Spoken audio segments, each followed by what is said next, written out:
Hello everyone. মোৰ এপিসোডত তোমালোক সকলোকে নতুন ভিডিঅ'লৈ স্বাগতম জনাইছো। আজি এই ভিডিঅ'টিত আমি যোৱা বৰ্ষৰ দৰং ডিস্ট্ৰিক্টৰ সমাহিলি পৰীক্ষাৰ প্ৰশ্নকাকতখন চাবলৈ ওলাইছো। দশম শ্ৰেণীৰ গণিতৰ প্ৰশ্নকাকত এইখন। এই ভিডিঅ'টিত আমি প্ৰশ্নকাকতখনৰ কোৱেশ্চন নম্বৰ 1 ৰ পৰা 37 লৈ প্ৰতিটো প্ৰশ্নৰে আমি সমাধান ইয়াতে চাম। আৰু যদিও এমসিকিউ প্ৰশ্নবিলাকৰ তোমালোকৰ প্যাটাৰ্নটো চেঞ্জ হ'ব, তথাপিও ইয়াত যিমানখিনি কোৱেশ্চন আছে গোটেইখিনি কনসেপ্টখিনি যদি তোমালোকে ভালকৈ মন কৰা তেতিয়াহ'লে নিশ্চয় তোমালোকৰ আগন্তুক পৰীক্ষাৰ কাৰণে বহুতেই সহায়ক হ'ব। আটাইখিনি প্ৰশ্নৰ সমাধান কৰাৰ কাৰণে ভিডিঅ'টো অকণমান দীঘলীয়া হ'ব পাৰে, গতিকে মই অনুৰোধ কৰিম যাতে তোমালোক সকলোৱে ভিডিঅ'টো শেষলৈ চোৱা। আৰু লগতে এইখিনিতে সকলোকে এটি অনুৰোধ কৰিব বিচাৰোঁ যে তোমালোকে যদি মোৰ ভিডিঅ'বোৰ চাই ভাল পাইছা তেতিয়াহ'লে চেনেলটো ছাবস্ক্ৰাইব কৰিব, লগতে তোমালোকৰ বন্ধুবিলাকৰ মাজতো ইয়াক শ্বেয়াৰ কৰিবা। তো প্ৰথমটি প্ৰশ্ন আমাক দিয়া আছে, তলৰ কোনটো নম্বৰত থকা সংখ্যাবোৰে এটা সমানুপাত গঠন কৰিব? তো প্ৰথমটো আমাক দিয়া আছে 10, 20, 30, 60। তো সমানুপাতত কেতিয়া থাকিব? সমানুপাতত তেতিয়া থাকে যেতিয়া আমি ক'ব পাৰোঁ যে দুটা সংখ্যা অনুপাত অৰ্থাৎ a/b ইজ ইকুৱেল টু কি হয় c/d। চাৰিটা সংখ্যা আছিলে ইয়াতে a, b, c, d। তো প্ৰথম দুটাৰ অনুপাত আৰু শেষৰ দুটা অনুপাত যদি সমান হয় তেতিয়াহ'লে আমি ক'ব পাৰোঁ যে a, b, c, d কি হ'ব তোমাৰ সমানুপাতত থাকিব। ইয়াত যদি আমি প্ৰথম অপশ্যনটোলৈ মন কৰোঁ তেতিয়াহ'লে ইয়াতে আছে তোমাৰ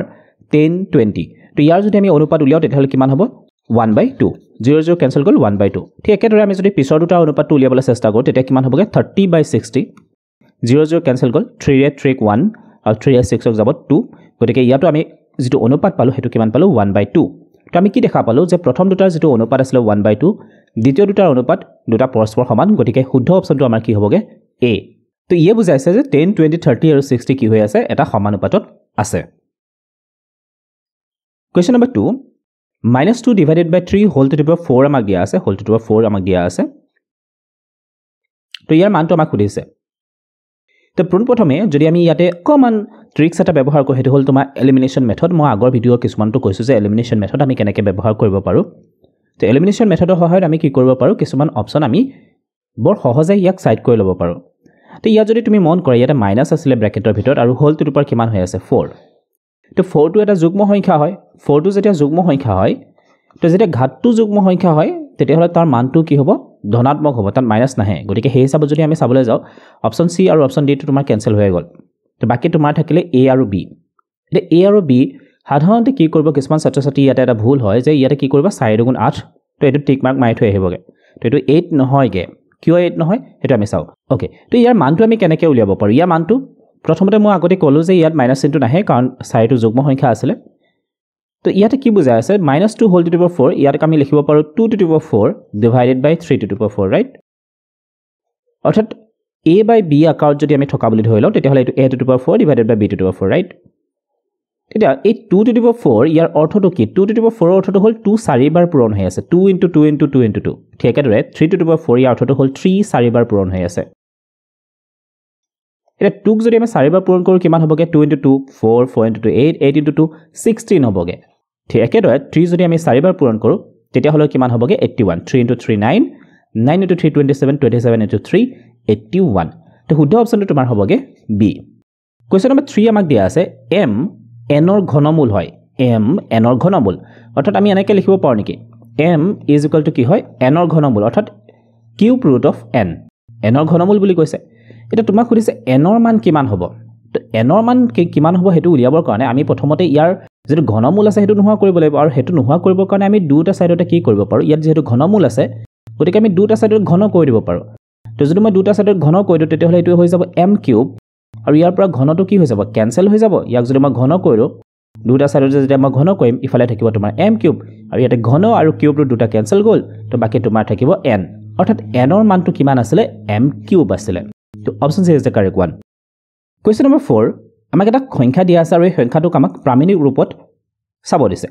তো প্ৰামাণিক ৰূপটো কি আছিলে? যদি আমি এটা সংখ্যা লওঁ k × 10 two the power m আহি যদি তাক লিখিবলৈ চেষ্টা কৰোঁ, আৰু ইয়াতে যিটো তোমাৰ k আছিলে এই k ৰ মানটো কি হ'ব লাগে? k ৰ মানটো তোমাৰ 1 বা তাতকৈ ডাঙৰ হ'ব লাগিব, 1ৰ সমান বা তাতকৈ ডাঙৰ হ'ব লাগিব, আৰু ইয়াৰ মানটো কি হ'ব লাগিব? 10তকৈ সৰু হ'ব লাগিব। আৰু ইয়াত যিটো m আছিলে সেইটো তোমাৰ এটা অখণ্ড সংখ্যা হ'ব লাগে। এতিয়া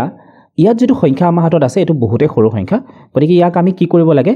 এটা এনেকুৱা সংখ্যালৈ লৈ যাব লাগে যাতে ইয়াত যিটো মান আছিলে সেইটো তোমাৰ কি হ'বগৈ? এই k মান যিটো হ'ব লাগে এই মানটো কি থাকিব লাগে? তোমাৰ 1 আৰু 10ৰ ভিতৰত হ'ব লাগে, হয়নে? 1ৰ সমানো হ'ব পাৰে বা তোমাৰ 10তকৈ সৰু হ'ব লাগিব তো হেনেকুৱা যদি আমি চাওঁ তেতিয়াহ'লে ইয়াতো 64 আছে গতিকে এই অপচনটো তোমাৰ কেনসেল হৈ গ'ল ইয়াতো 64 আছে গতিকে এই অপচন তোমাৰ কেনসেল হ'ল তো তোমাৰ হাতত বাকি তোমাৰ থাকিলে C আৰু D ইয়াত যদি আমি মন কৰোঁ এই দুটাতে তোমাৰ কি হৈ আছে যেটো সংখ্যা আছিল কে তো কেৰ ভ্যালুটো কি হৈ আছে তোমাৰ 10তকৈ সৰু হৈ আছে এতিয়া এই কেইটাত আমি মন কৰিব লাগিব যে ইয়াৰ পৰা কোনটো শুদ্ধ হ'বগে তো দশমিকৰ সংখ্যাটোলে যদি আমি মন কৰোঁ তেতিয়াহ'লে ইয়াত আছিল দশমিক গুণটো ইয়াতে ইয়াৰ পৰা দশমিক বিন্দুটো আমি আগুৱাই লৈ আহিব লাগিব অৰ্থাৎ সোঁফালে লৈ আহিব লাগিব কিমান ঘৰ আনিব লাগিব এক ঘৰ দুই ঘৰ তিনি ঘৰ চাৰি ঘৰ পাঁচ ঘৰ অৰ্থাৎ ইয়াত থাকিব দশমিকটো তো কিমান ঘৰ আহিলে পাঁচ ঘৰ গতিকে এটো সংখ্যাটো আছিল সৰুৰ পৰা আমি ডাঙৰ সংখ্যা বনালো গতিকে যেটো নাম্বাৰ হ'ব সূচকত হেতু তোমাৰ নেগেটিভ হ'বগে কিমান ঘৰ আহিছিল পাঁচ ঘৰ হেকানে 10 to the power -5 হ'ব তো শুদ্ধ অপচনটো তোমাৰ হ'বগে D question number 5 -1 whole to the power n তোমাক দিয়া আছে ইয়াত কৈছে যদি n অযুগ্ম হয় তেতিয়াহ'লে ইয়াৰ মানটো কি হ'ব তো -1 whole to the power n এই n ৰ মানটো যদি অযুগ্ম হয় n ৰ মানটো যদি অযুগ্ম হয় তেতিয়াহ'লে -1 whole to the power n ৰ মানটো তোমাৰ কিমান হ'বগে -1 এ হ'ব তো শুদ্ধ অপচনটো তোমাৰ হ'বগে বি যদি n টো যুগ্ম হল হয় যদি n টো তোমাৰ কি হল হয় যুগ্ম হল হয় তেতিয়াহ'লে তোমাৰ -1 whole to the power n ৰ মানটো কি হল হয় +1 হল হয় যুগ্ম হলে +1 হ'ব আৰু অযুগ্ম হলে কিমান হ'ব -1 কোৱেশ্চন নম্বৰ 6 96 আৰু 404 ৰ গসাউ আমাক সুধিছে তো এই গসাউটো আমি উলিয়াব পাৰো 96 আৰু কিমান দিয়া আছে 404 এই দুটা সংখ্যাকে কিমানেৰে হৰণ যায় 4 ৰে হৰণ যাব 4 গুণ 8 4 4 গুণ 16 4 গুণ 4 তো 101 তো ইয়াত যদি আমি মন কৰোঁ 101 এটা কি হয় মৌলিক সংখ্যা হয় 101 টা মৌলিক সংখ্যা গতিকে এই যে 4 টো পালো তো ইয়ে হ'ব তোমাৰ 96 আৰু 404 ৰ আটাইতকৈ ডাঙৰ সাধাৰণ উৎপাদক অৰ্থাৎ গসাউ তো শুদ্ধ অপচনটো তোমাৰ হ'বগে সি কোৱেশ্চন নম্বৰ 7 তলৰ অপৰিমেয় সংখ্যাটো আমাক বাছি উলিয়াব দিছে প্ৰথম অপচনটো আমাক দিয়া আছে 43.123456789 আৰু এই গোটেই কেইটাৰ ওপৰতে তোমাৰ বাৰ আছে তাৰ অৰ্থটো কি যদি বাৰ থাকে তেতিয়াহ'লে তুমি ক'ব পাৰা যে এই যেটো গ্ৰুপ আছিল এই গ্ৰুপটো কি হৈ আছে ৰিপিট হৈ আছে বাৰে বাৰে আহি আছে গতিকে বাৰে বাৰে আহি আছে তো একেটা সংখ্যা বা কেইবাটাও সংখ্যাৰ গ্ৰুপ বাৰে বাৰে আহি আছে গতিকে আমি ক'ব পাৰো যে হেতু এটা পৰিমেয় সংখ্যা এটা পৰিমেয় সংখ্যা বি অপচনটো তোমাক দিয়া আছে 43.123456789 তো 9 ৰ পিছত যেহেতু একো ডটো দিয়া নাই গতিকে আমি ধৰি ল'ব পাৰো যে এই সংখ্যাটো কি হৈছে ইয়াতে হেগ হৈছে গতিকে ইয়াটা কি হয় হাবধি দশমিক বিস্তৃতিত আছে গতিকে ই কি হয় পৰিমেয় সংখ্যা সি অপচনটোত যদি আমি মন কৰোঁ সি অপচনটোত আমাক দিয়া আছে কি একটু ইয়াতে গ্ৰুপটো ৰিপিট হোৱা নাই ইয়াতে 01 আছিল নেক্সট তোমাৰ 001 হৈ আছে তাৰপিছত আকৌ এটা 0 আহিছে বেছিকে তো তাৰ মানে গ্ৰুপ একেটা গ্ৰুপকে বাৰে বাৰে ৰিপিট হৈ থকা নাই তাৰ উপৰি ইয়াতে আমাক কি দিয়া আছে ডট ডট দিছে ডট ডট দি থকাৰ অৰ্থটো এইটোৱে যে এই সংখ্যাটোৰ কি হৈছে দশমিক বিস্তৃতিটো হেগ হোৱা নাই তো আমি দুটা কথা গম পালো একটো ই হেগ হোৱা নাই অৰ্থাৎ ই নিৰৱধি আৰু দ্বিতীয়তে ই কি হৈছে অপুনৰাৱৰ্তিত অৰ্থাৎ ই কি হোৱা নাই বাৰে বাৰে ৰিপিট হোৱা নাই অপুনৰাৱৰ্তিত তো গতিকে এই দুটা কন্ডিশন যেহেতু ফুলফিল কৰিছে গতিকে ইয়াক আমি কি বুলি কম ইয়াক কম আমি অপৰিমেয় সংখ্যা এটা অপৰিমেয় সংখ্যা আৰু অপচন ডি টো তোমাৰ কি হ'বগে 676 এটো তোমাৰ এটা পূৰ্ণবৰ্গ সংখ্যা হয় গতিকে ই এটা কি হয় পৰিমেয় সংখ্যা যদি ইয়াতে ৰুট ওভাৰ চিনটো আছে তোমালোকে ভুল নকৰিবা যে ৰুট ওভাৰ চিন থাকিলেও ই এটা কি হয় পূৰ্ণ সংখ্যা হয় পূৰ্ণবৰ্গ সংখ্যা হয় গতিকে ইয়াৰ বৰ্গমূল আমি উলিয়াব পাৰো 676 ৰ বৰ্গমূল আমি উলিয়াব পাৰো ইয়াৰ বৰ্গমূলটো হ'বগে তোমাৰ 26 তো 26 এটা কি সংখ্যা পৰিমেয় সংখ্যা তো ইয়াৰ পৰা শুদ্ধ অপচন তোমাৰ কোনটো হ'বগে সি তো কি পালো কন্ডিশন এটা হল তোমাৰ পৌনপনিক দশমিক বিস্তৃতি তোমাৰ হেক নহব পাৰে নিৰৱধি হ'ব পাৰে ইয়াত যেহেতু হেক হোৱা নাছিলে নিৰৱধি প্লাস তোমাৰ পুনৰাৱৰ্তিত নিৰৱধি আৰু পুনৰাৱৰ্তিত যদি হয় তেতিয়া হলে তোমাৰ পৰিমেয় সংখ্যা হ'বগে হাবধি যদি হয় অৰ্থাৎ হেক হৈ যায় যদি তেতিয়া হলেও কি হ'ব পৰিমেয় হ'ব ইয়াতে হাবধি আছিল এটো ইয়াতে হেক হৈছিল 9 পিছত নাছিলে আৰু ঠিক আছে ডি টো যদি আমি মন কৰো যদিও ইয়াতে ৰুট ওভাৰ চিনটো আছিল এই ৰুট ওভাৰ চিনটো কেনসেল হৈ যাব কাৰণ 676 ৰ বৰ্গমূল যদি আমি উলিয়াও তেতিয়া হলে ইয়াৰ মানটো 26 পাও তো ইয়াতো দশমিক বিস্তৃতি কি হৈ আছে হাবধি হৈ আছে গতিকে তোমাৰ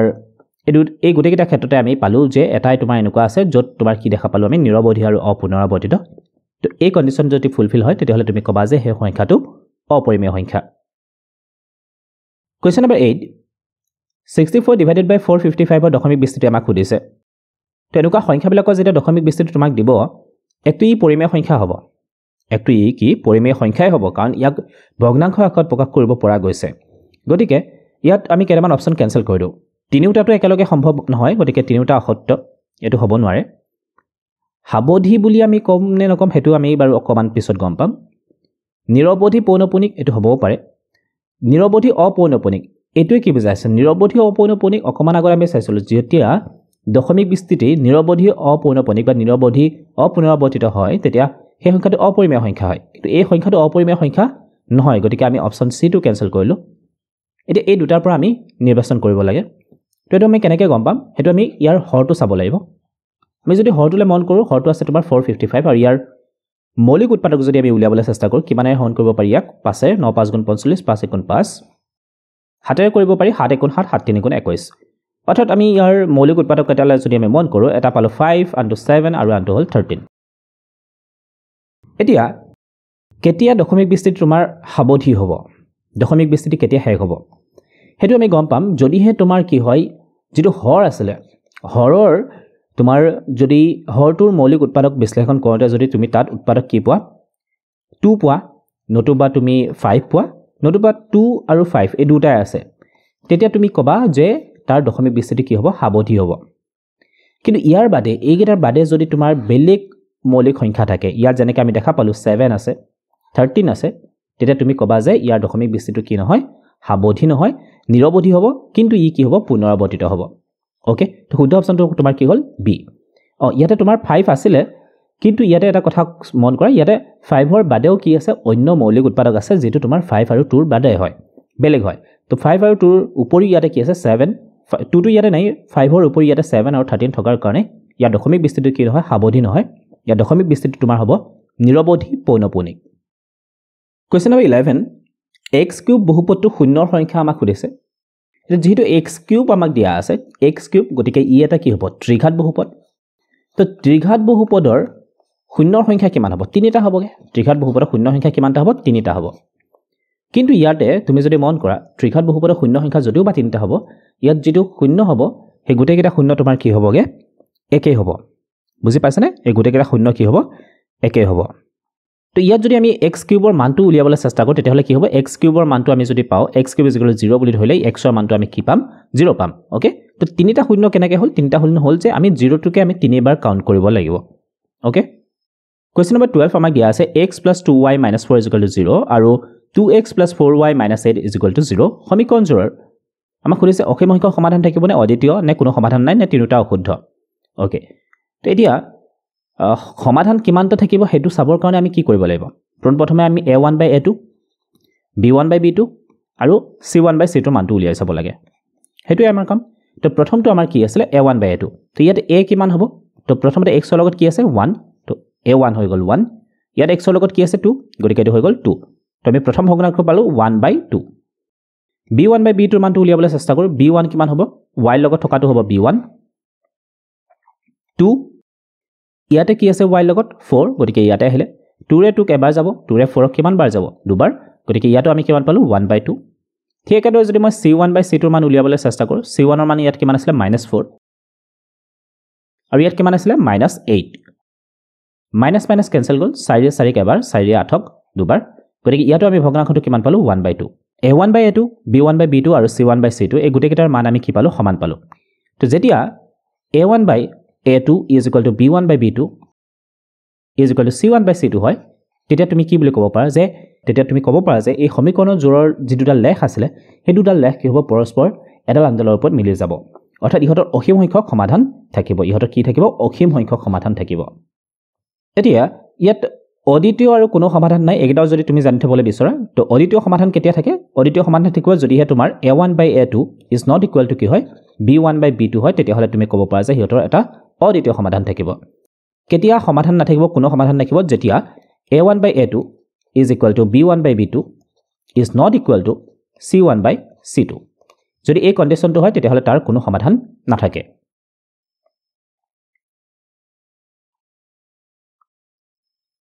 Question number 13. a1x plus b1y plus c1 = 0 আৰু a2x plus b2y plus c2 = 0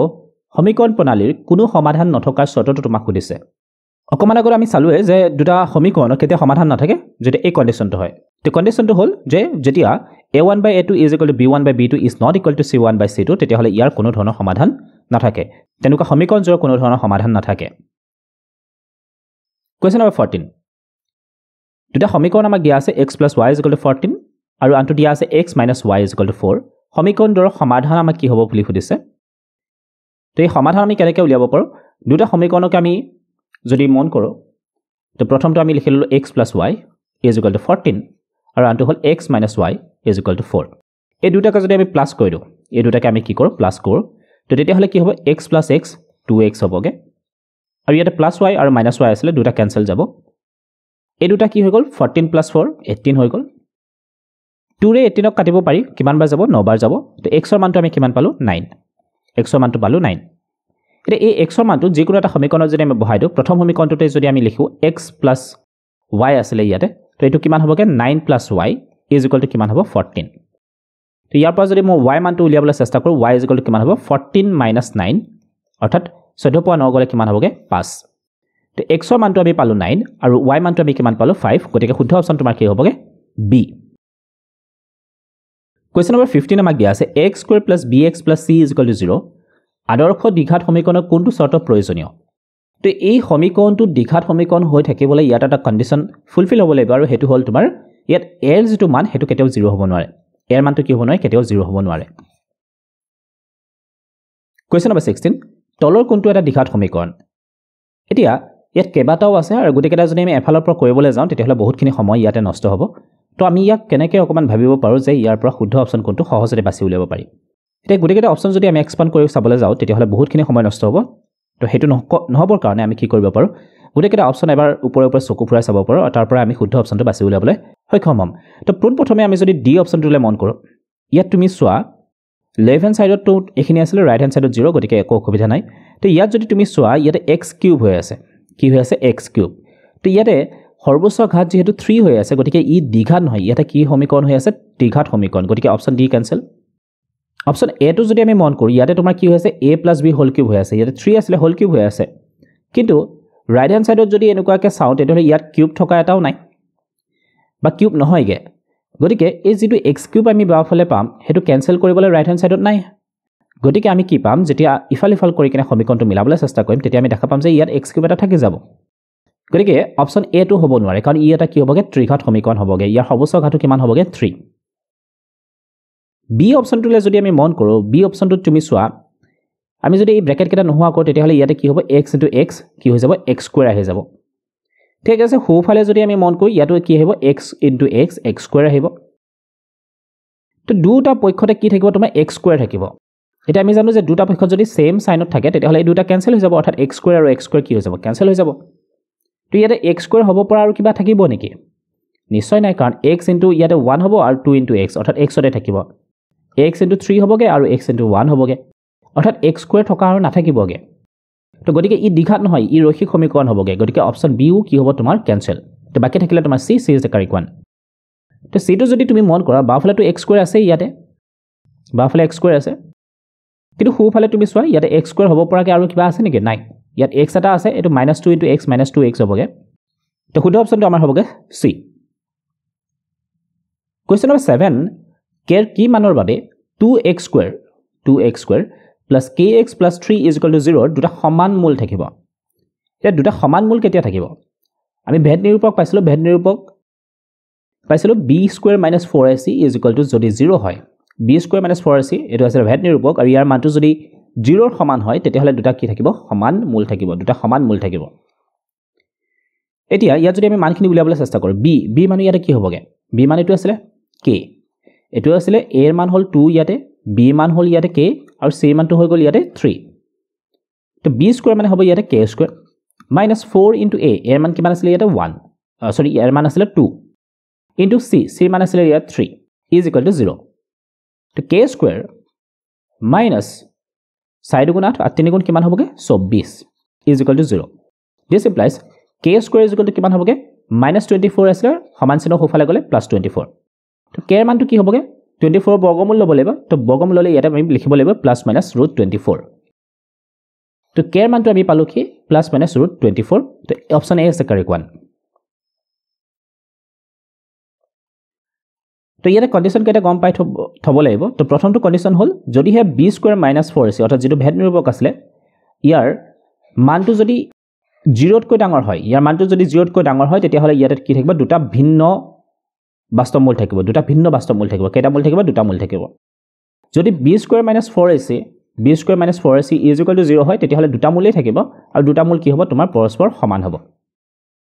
আৰু এটা পাইছিলো লাষ্টৰ কন্ডিশনটো আছিল b স্কয়াৰ - 4ac ইয়াৰ মানটো যদি 0 তকৈ সৰু হয় তেতিয়াহলে ইয়াত তুমি কোনো ধৰণৰ বাস্তৱ মূল নোপোৱা এই কন্ডিশন কেইটা মনত ৰাখিব লাগিব b square - 4ac is greater than 0 তেতিয়াহলে দুটা বাস্তৱ মূল থাকিব আৰু এই দুটা মূল কি নহয় বেলেগ বেলেগ হ'ব একে নহয় অসমান হ'ব b square - 4ac is equal to যদি 0 হয় তেতিয়াহলে দুটা সমান মূল থাকিব b square - 4ac is less than যদি 0 হয় তেতিয়াহলে ইয়াৰ কোনো ধৰণৰ বাস্তৱ মূল নাথাকে কোৱেশ্চন নম্বৰ 18 -17 4 - 3 বিন্দু সংযোগী ৰেখাখণ্ডক 2:3 অনুপাতত ভাগ কৰা বিন্দুটো স্থানাংক আমাক উলিয়াব দিছে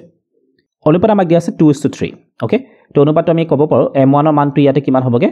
m1:m2 লিখিব পাৰে m1:m2 is equal to কিমান হৈ আছে ইয়াতে 2:3 তো সূত্ৰটো কি আছিল সূত্ৰটো তোমাৰ আছিল m1 x2 plus m2 x1 divided by m1 plus m2 আৰু আনটো তোমাৰ হ'বগে m1 y2 plus m2 y1 divided by m1 plus m2 okay এটো আছিল তোমাৰ সূত্ৰটো তে ইয়াতে m1 plus m2 যদি আমি লিখো ইয়াতে m1 plus m2 কিমান হ'বগে 2 plus 3 5 ওকে তো উপৰখিনি মন কৰা m1 into x2 তো এটো তোমাৰ হ'ব প্ৰথমটো হ'ব x1 আৰু এটো তোমাৰ হ'ব y1 this is x2 and y2 তো m1 x2 m1 ৰ মান কিমান আছে 2 x2 মান কিমান হ'বগে 4 2 into 4 plus m2 ৰ মান কিমান আছে 3 x1 ৰ মান কিমান আছে -1 divided by m1 plus m2 কিমান পাইছিল আমি 5 নেক্সট তোমাৰ আহিলে m1 into y2 m1 ৰ মান আছিল 2 y2 ৰ মান আছিল -3 plus m2 ৰ মান আছিল 3 into y1 ৰ মান আছিল 7 divided by m1 plus m2 ৰ মান আছিল তোমাৰ 5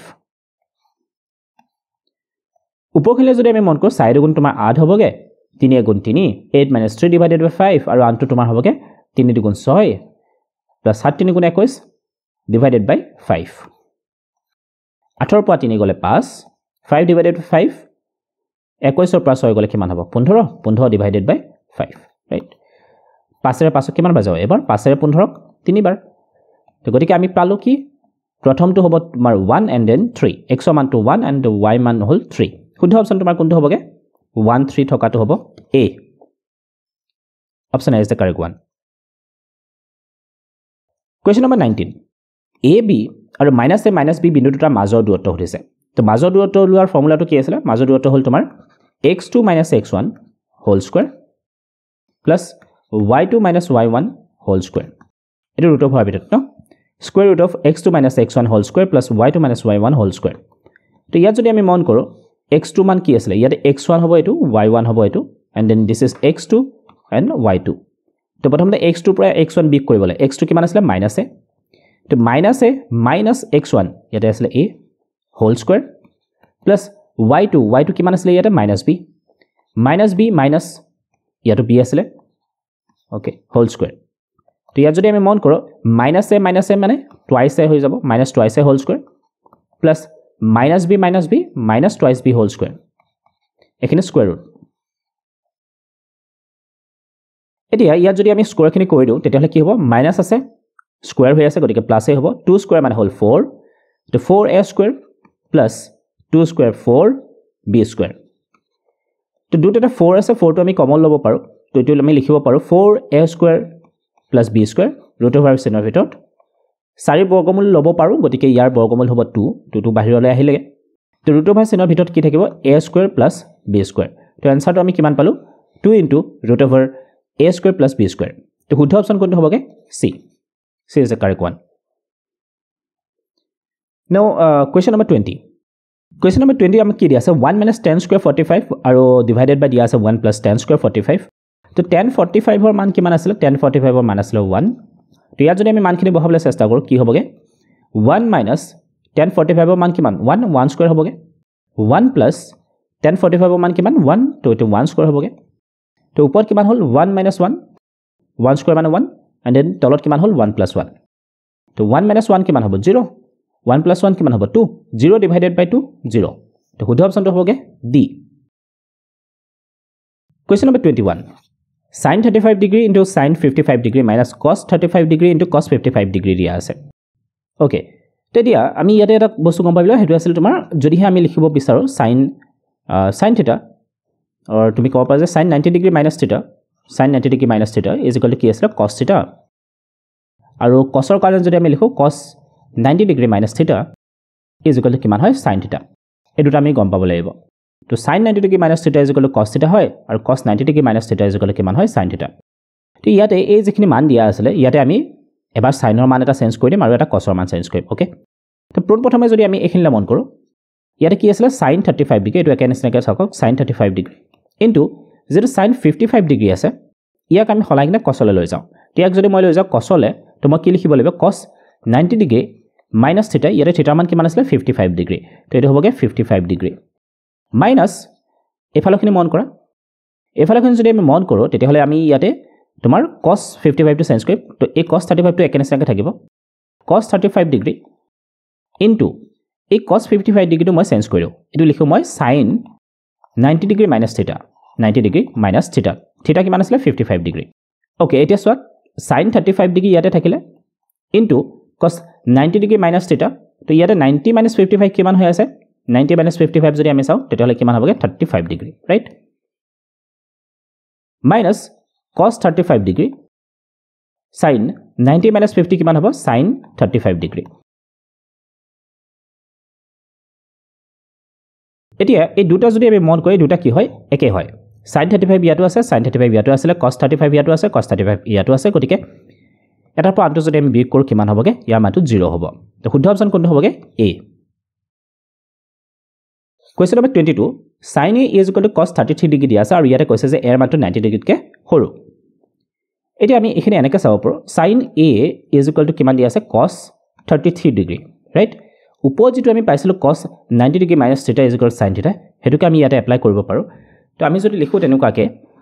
তো ওপৰ যেটো সূত্ৰ আমি ইয়াতে লিখা আছে হেতুকে আমি ইয়াতে ব্যৱহাৰ কৰিলো তো এটো লিখিব পাৰো এনেকৈ sin a is equal to cos 90 degree cos θ দিয়া আছে অৰ্থাৎ cos 33 ডিগ্ৰী দিয়া আছে ইয়াক আমি sinত যদি লিখো sin 90 minus θ লিখিব পাৰো তো θ মান ইয়াতে কিমান আছিল 33 ডিগ্ৰী ৰাইট তো এটো হ'বগে sin a is equal to কিমান হ'বগে sin 90 পৰা 33 মাইনাস কৰিলে কিমান হ'বগে 57 ডিগ্ৰী ৰাইট 57 ডিগ্ৰী তো both hand side পৰা মই sin যদি ক্যান্সেল কৰো তেতিয়াহলে এৰ মানটো কিমান হ'বগে 57 ডিগ্ৰী তো option C is the correct one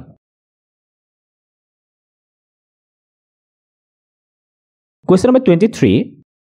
এটা বহুতে দৰকাৰী প্ৰশ্ন sin a minus b is equal to কিমান দিয়া আছে হাফ দিয়া আছে ভালকে মন কৰ sin a minus b is equal to কিমান দিয়া আছে হাফ তো তোমালোকে অলৰেডি জানা sin হাফ কেতিয়া হ'বগে sinৰ মান কেতিয়া হাফ হয় sinৰ মান কেতিয়া হয় sin 30 ডিগ্ৰীত হাফ হয় ৰাইট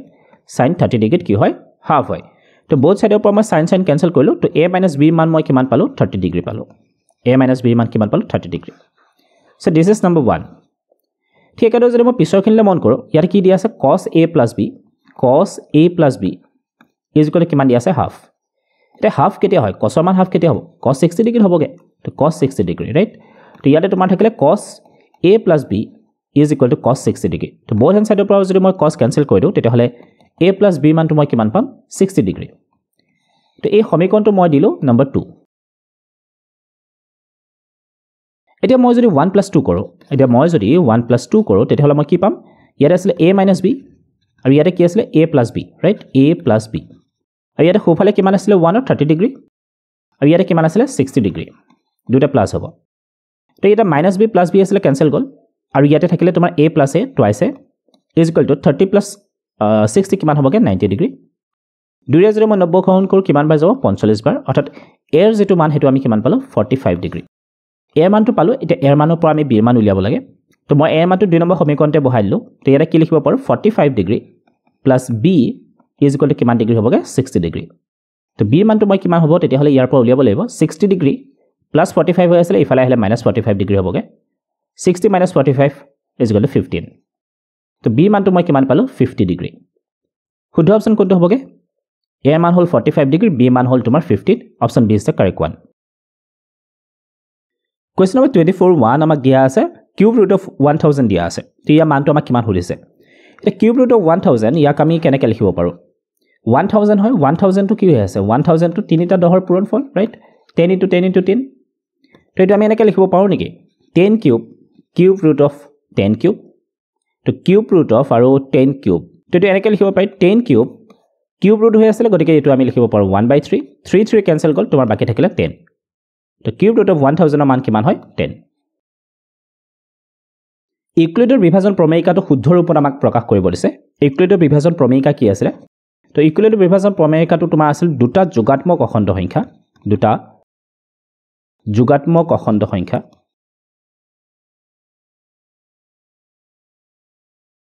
a আৰু b দিয়া থাকিলে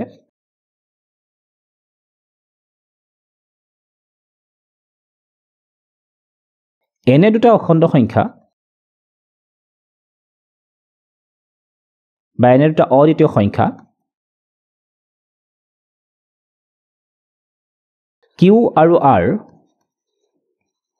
থাকিব যাতে a = আমি লিখিব পাৰো b³ + r যত r ৰ মানটো কি হ'ব তোমাৰ 0 ৰ সমান বা 0 তকৈ ডাঙৰ হ'ব পাৰে আৰু ইয়াৰ মানটো কি হ'ব b তকৈ সৰু তো ইউক্লিডৰ বিভাজন প্ৰমেয়িকাটো আছিল দুটা অখণ্ড সংখ্যা যদি তোমাক দিয়া থাকে a আৰু b তেতিয়া হলে ইয়াৰ কাৰণে অন্য দুটা অদ্বিতীয় সংখ্যা তুমি পাবা q আৰু r যাক আমি কেনেকৈ প্ৰকাশ কৰিব পাৰো এটো আহিত প্ৰকাশ কৰিব পাৰো ৰাইট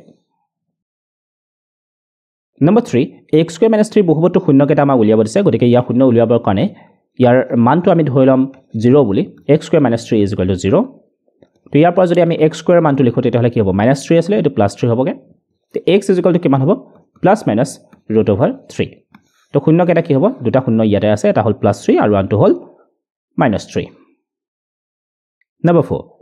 ax² + bx + c বহুপদটোৰ অনুৰূপ সমীকৰণটোত a <0 হলে লেখটোৰ আকৃতি কেনেকুৱা হ'ব বুলি আমাক কৈছে তো যেটো লেখ আমাক দিয়া আছে এই লেখটোৰ আকৃতি কেনেকুৱা হ'ব এটা অধিবৃত্ত আকৃতি হ'ব কেনেকুৱা হ'ব অধিবৃত্তৰ আকৃতিৰ হ'ব আকৃতিৰ হ'ব যেহেতু a <0 যেহেতু ইয়াৰে কি কৈছে a <0 গতিকে ই কি হ'ব তলৰ ফালে খোল খোৱা হ'ব কোন ফালে খোল খোৱা হ'ব তলৰ ফালে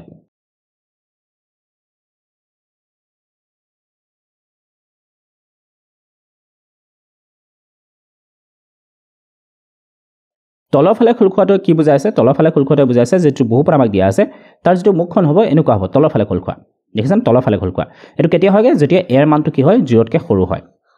ওকে তেতিয়ালে a ৰ মানটো যদি 0 তকৈ ডাঙৰ হয় তেতিয়ালে কি হ'বগে a ৰ মানটো যদি 0 তকৈ ডাঙৰ হয় তেতিয়ালে লেখটো কি হ'ব ওপৰৰ ফালে খোল খোৱা হ'ব অৰ্থাৎ এনেকুৱা হ'বগে তো প্ৰশ্নটো যেনে তুমি উত্তৰ কৰিবা তেতিয়া তুমি এই দুটা কথাই লিখিব পাৰা একটো তুমি ক'ব পাৰা যে ইয়াৰ আকৃতি কেনেকুৱা হ'ব অধিবৃত্তৰ আকৃতি হ'ব লগতে এটোটো কম্পালসৰি তুমি লিখিবই লাগিব যেহেতু a <0 আমাক অলৰেডি দিয়া আছে গতিকে a যেহেতু 0 হ'ব গতিকে ই কি হ'ব তলৰ ফালে খোল খোৱা হ'ব নম্বৰ 5 বহুপদ ৰাশিৰ ক্ষেত্ৰত বিভাজন কলম বিধিটো উল্লেখ কৰিব দিছে তো বহুপদ ৰাশিৰ ক্ষেত্ৰত আমাক কৈছে ধৰা হল দুটা বহুপদ আমি ললো যদি px আৰু gx দুটা বহুপদ যাতে gx is not equal to 0 তেন্তে qx আৰু rx দুটা বহুপদ পোৱা যাব যাতে px is equal to gx into qx plus rx যত rx is equal to 0 বা rx ৰ যেটো মাত্ৰা হ'বগে rx ৰ মাত্ৰা হেতু কি হ'ব লাগিব gx ৰ মাত্ৰাতকৈ সৰু হ'ব লাগিব gx ৰ মাত্ৰাতকৈ সৰু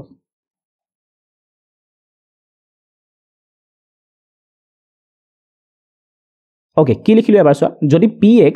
আৰু gx দুটা বহুপদ আমাক দিয়া থাকে ওকে যত gx ৰ মানটো কি হ'ব নোৱাৰে শূন্য হ'ব নোৱাৰে তেতিয়া হলে অন্য দুটা বহুপদ আমি পাব পাৰো qx আৰু rx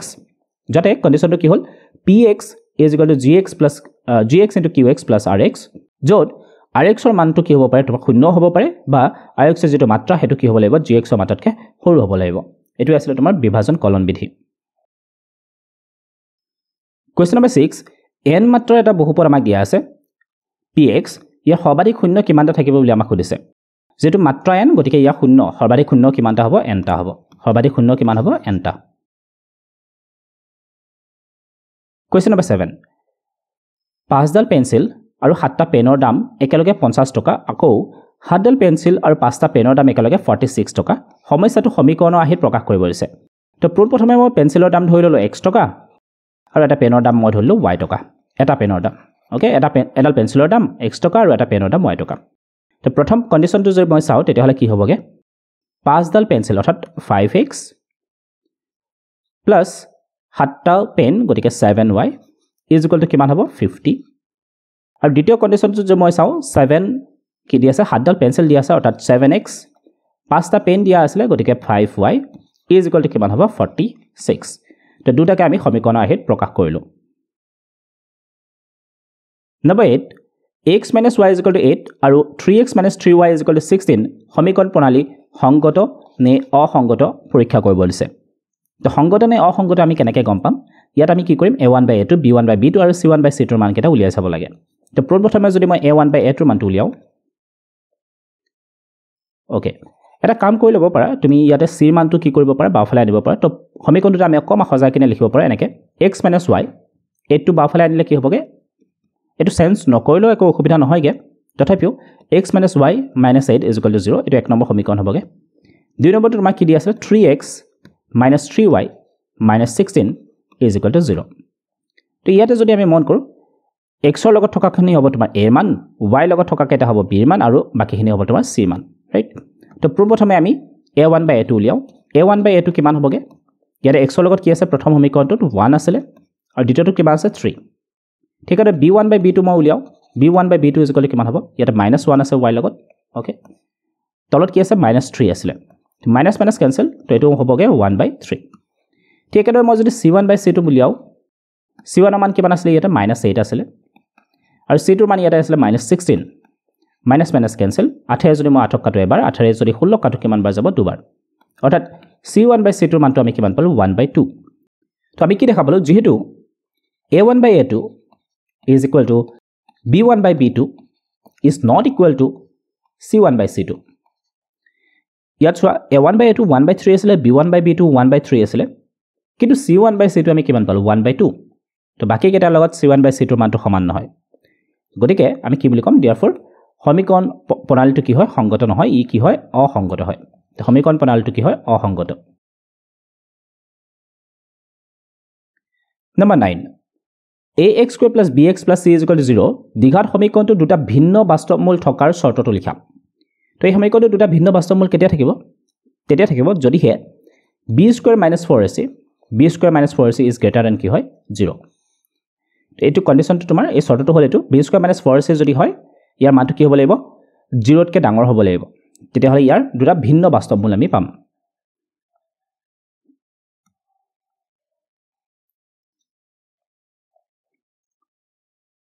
Number 10 x square plus x plus 1 is equal to 0 সমীকৰণটোৰ মূলৰ প্ৰকৃতি নিৰ্ণয় কৰা তো মূলৰ প্ৰকৃতিটো একে নিচিনা আমি b square minus 4ac মানটো উলিয়াই চাও b square minus 4ac is equal to কিমান হ'বগে ইয়াতে x square লগত থকা মানটো হ'ব তোমাৰ a x ৰ লগত থকা হ'ব b আৰু আনটো হ'ব তোমাৰ c তো b square b বুলি কওঁতে ইয়াতে কি x ৰ লগত কি আছে 1 আছিল তো 1 square minus 4 into a মানে ইয়াতে কি আছিল x square লগত 1 আৰু c মানটো ইয়াতে কিমান হ'বগে 1 তো 1 square মানে হল 1 4 into 1 into 1 4 তো 4 পৰা 1 গলে কিমান হ'ব 3 তো -3 কি দেখা পালো আমি -3 পালো তো -3 টো কি হয় 0 তকৈ সৰু হয় তো যেহেতু b square minus 4ac ৰ মানটো কি পালো 0 তকৈ সৰু পালো গতিকে সমীকৰণটোৰ কোনো বাস্তৱ মূল নাথাকে কি হ'ব therefore সমীকৰণটোৰ কোনো বাস্তৱ মূল নাথাকে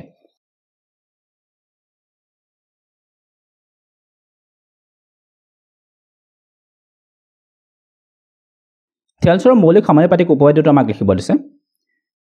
তো উপপাদ্যটো কি আছিল এটা ত্ৰিভুজৰ ক্ষেত্ৰত আমি উপপাদ্যটো এনেকৈ ক'ব পাৰো যে এটা ত্ৰিভুজ আছিল ধৰা হল ABC ত্ৰিভুজ এতিয়া এই ABC ত্ৰিভুজৰ যদি আমি BC বাহুৰ সমান্তৰালকৈ অন্য এটা ৰেখা ইয়াতে অংকন কৰো লেটস সে DE এই ডিডাল আমি কেনেকৈ অংকন কৰিছো BC বাহুৰ সমান্তৰাল হোৱাকৈ অংকন কৰিছো এতিয়া DE কি কৰিছে এই দুটা বাহুক দুটা খণ্ডত বিভক্ত কৰিছে দুটাকে খণ্ডত বিভক্ত কৰিছে আৰু এই দুটা খণ্ডৰ যেটো অনুপাত হ'ব এই দুটা খণ্ডৰ অনুপাতৰ সমান এটো আমাক থেলছৰ মৌলিক সমানুপাতিক উপপাদ্যটো কয় তো আমি এতিয়া এনেকৈ লিখিব লাগিব যদি এডাল ৰেখা কোনো ত্ৰিভুজৰ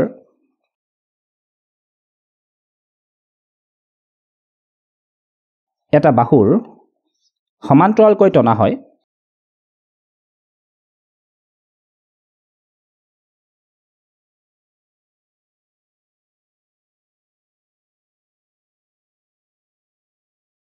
আৰু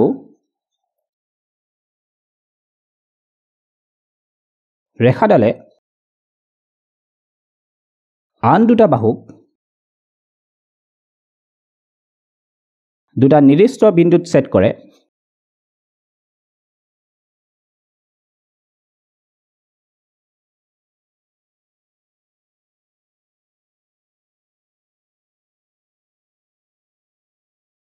তেন্তে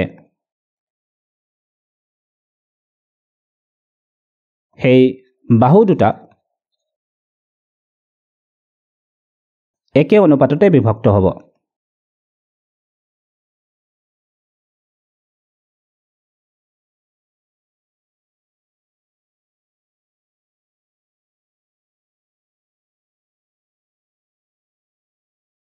এতিয়া যদি আমি ত্ৰিভুজ ABCটো মন কৰো ত্ৰিভুজ ABCত D টো আমি কেনেকৈ অংকন কৰিছিলো BC ৰ সমান্তৰাল হোৱাকে তো ত্ৰিভুজ ABCত D is parallel to BC তো মৌলিক সমানুপাতিক উপপাদ্য অনুসাৰে আমি কি লিখিব পাৰো therefore AD divided by DB is equal to AE divided by EC ইয়াত কি হ'ব AD divided by DB ইয়াৰ যেটো অনুপাত হেতু কাৰ সমান হ'ব AE divided by EC ৰ সমান হ'ব ওকে এটো আছিল মৌলিক সমানুপাতিকতাৰ উপপাদ্য কোৱেশ্চন নম্বৰ 12 মূল বিন্দুৰ পৰা কোনো এটা বিন্দু P AB দূৰত্ব আমাক খুদিছে তো মূল বিন্দুটো যদি আমি 0 0 বুলি ধৰি লওঁ ইয়াৰ পৰা আমি PAB দূৰত্ব উলিয়াব লাগে তো মূল বিন্দুৰ পৰা দূৰত্ব OP বুলি মই ধৰি ললো ডিসটেন্সটো তো ইয়াৰ মানটো কি হ'ব ইয়াত A আৰু B এই দুটাকে আমি x আৰু y বুলি ধৰিব পাৰো তো ইয়াৰ সূত্ৰটো হ'ল x² + y² মূল বিন্দুৰ পৰা দূৰত্বৰ সূত্ৰটো হ'ল x² + y² তো ইয়াতে x ৰ মান কিমান আছিল a গতিকে এটো a² হ'ব আৰু b আছিল এটো y আছিল b গতিকে এটো b² হ'ব তো √a² + b² হ'ব তোমাৰ মূল বিন্দুৰ পৰা দূৰত্ব নম্বৰ 13 দুটা বিন্দু আমাক দিয়া আছে এই দুটা বিন্দু সংযোগী ৰেখাখণ্ডৰ মধ্যবিন্দু যদি p হয় তেন্তে p বিন্দুৰ স্থানাংক তো মধ্যবিন্দুৰ কাৰণে আমি কেনেকৈ লিখিব পাৰো p = x1 + x2 divided by 2 আৰু y1 + y2 divided by 2 আছিল এটো সূত্ৰটো আছিল তোমাৰ মধ্যবিন্দুৰ স্থানাংক উলিওৱাৰ মধ্যবিন্দুৰ স্থানাংক সূত্ৰটো কি আছিল x1 + x2 divided by 2, y1 + y2 divided by 2 okay so this is the answer number 14 the ত্ৰিভুজ আমাক দিয়া আছে ত্ৰিভুজৰ শীৰ্ষবিন্দু তিনটা আমাক কি দিয়া আছে এইটা দিয়া আছে তো ইয়া কালি উলিয়াব লাগে তো কালি কেনেকৈ উলিয়াম কালি উলিওৱা সূত্ৰটো কি আছিল কালি উলিয়াব গৈ আছো আমি ত্ৰিভুজ ABC ৰ কালি সূত্ৰটো আছিল তোমাৰ half into x1 y2 - y3 plus x2 y3 - y1 plus x3 y1 - y2 এটো তোমাৰ আছিল সূত্ৰটো কোৱেশ্চন নম্বৰ 15 আমাক দিয়া আছে p সমানুপাতত আছে q লগত p মানটো যদি 6 হয় তেতিয়াহলে q মানটো 30 হয়গে p মানটো যদি 2 হয় তেতিয়াহলে q মানটো আমি উলিয়াব লাগে এতিয়া সমানুপাতত যেতিয়া থাকিব তেতিয়া আমি কেনেকৈ ক'ব পাৰো যে আমি ক'ব পাৰো যে x1 / y1 = x2 / y2 right চাৰিটা সংখ্যা আমাৰ হাতত আছে x1 y1 x2 y2 তো x1 / y1 যেটো সমানুপাতত থাকিব যেটো অনুপাতত থাকিব x2 আৰু y2 কি হ'ব একেখিনি অনুপাতত থাকিব লাগিব ইয়াত যদি আমি x1 আৰু y1 ৰ মানটো এটো বুলি ধৰি লও প্ৰথমটো আমি x1 ৰ মান 6 বুলি ধৰি লও আৰু y1 ৰ মানটো আমি কি বুলি ধৰি লও 30 বুলি ধৰি লও x2 ৰ মানটো ইয়াতে কিমান আছে 2 আৰু y2 ৰ মানটো আমি কি বুলি ধৰি লও q তো 6 ৰে মই যদি 3 চকাটো কিমান বাৰ যাব 5 বাৰ ইয়াত কিমান থাকিলে 1 থাকিলে q * 1 q 5 * 2 কিমান হ'বগে 10 অৰ্থাৎ p যেতিয়া 2 হ'বগে তেতিয়া q মানটো কিমান হ'বগে 10 হ'ব কোৱেশ্চন নম্বৰ 16 572 বৰ্গ সংখ্যা হয় না নহয় আমাক লিখিব দিছে এটা 572 একক ঘৰৰ অংকটো যদি আমি মন কৰো একক ঘৰৰ কিমান আছে 2 আছে তো আমি পোনপ্ৰথমে এটা বস্তু চাব পাৰোঁ বৰ্গ সংখ্যাৰ ক্ষেত্ৰত যে এককৰ ঘৰৰ যিটো অংক থাকিব সেইটো যদি 0 হয় 1 হয় 4 দেন তোমাৰ 9 5 6 এইকেইটা যদি হয় তেতিয়াহ'লে বৰ্গ সংখ্যা হোৱাৰ সম্ভাৱনা বেছি বা বৰ্গ সংখ্যা হ'ব ওকে এতিয়া যেহেতু ইয়াতে 2 আছে গতিকে ই কি নহয় বৰ্গ সংখ্যা নহয় কিছুমানৰ ক্ষেত্ৰত তোমাৰ এই অংককেইটা থাকিলেও তোমাৰ বৰ্গ সংখ্যা নহ'ব পাৰে তেতিয়া আমি কি কৰিব লাগিব তেতিয়া আমি হৰণ কৰি চাব লাগিব ৰাইট Question number 17 আমাক দিয়া আছে দুটা ট্ৰেপেজিয়াম সদৃশ চিত্ৰৰ উদাহৰণ হ'ব পাৰেনে দুটা ট্ৰেপেজিয়াম সদৃশ চিত্ৰ তেতিয়া হ'ব দুটা ট্ৰেপেজিয়াম সদৃশ চিত্ৰ তেতিয়া হ'ব দুটা ট্ৰেপেজিয়াম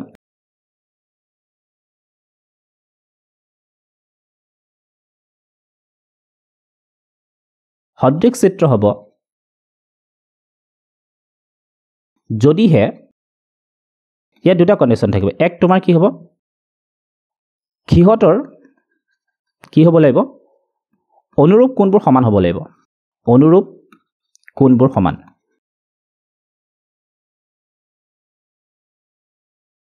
আৰু দুই নম্বৰটো হ'ল সিহঁতৰ অনুৰূপ বাহুবোৰৰ অনুপাত সমান হ'ব লাগিব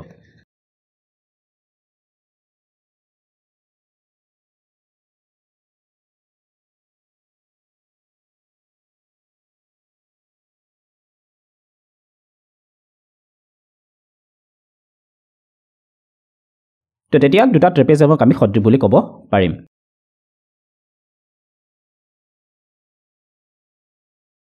নম্বৰ 18 আমাক দিয়া আছে দুটা বিন্দু আমাক দিয়া আছে A04 আৰু B64 এই দুটা সংযোগী যেটা ৰেখাখণ্ড হ'ব স্থানাংক সমতলত ই কোনটো অক্ষৰ সমান্তৰাল হ'ব বুলি আমাক কৈছে এতিয়া বিন্দুটোলৈ তুমি যদি মন কৰা তেতিয়া তুমি দেখা পাবা যে ইয়াতে যেটো y স্থানাংক আছে দুটা বিন্দুতে এই দুটা কি হয় 4 হয় দুটা বিন্দুতে y স্থানাংক দুটা কি হয় সমান হয় যেতিয়া y স্থানাংক দুটা সমান হ'ব y স্থানাংক যেতিয়া সমান হ'ব তেতিয়া তুমি কবা যে ই x অক্ষৰ সমান্তৰাল হ'ব কাৰ সমান্তৰাল হ'ব ই x অক্ষৰ সমান্তৰাল হ'ব তো ইয়াত আমি আনসাৰটো কি লিখিম x অক্ষৰ সমান্তৰাল হ'ব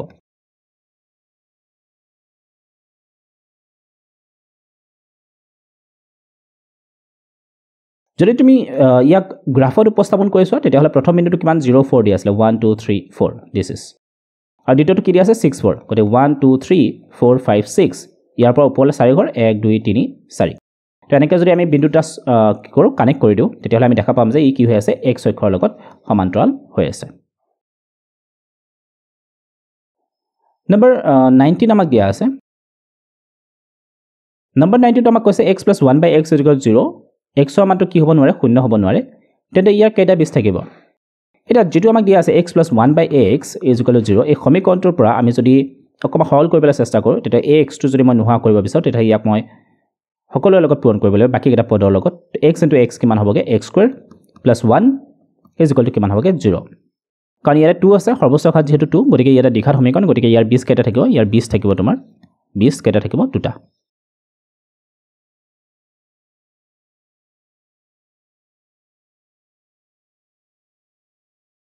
Question number 25 খালি ঠাই পূৰ কৰা Number 1 সকলো ড্যাশ ত্ৰিভুজ সদৃশ সকলো সৰ্বসম ত্ৰিভুজ কি হয় সদৃশ হয় সকলো সৰ্বসম ত্ৰিভুজে সদৃশ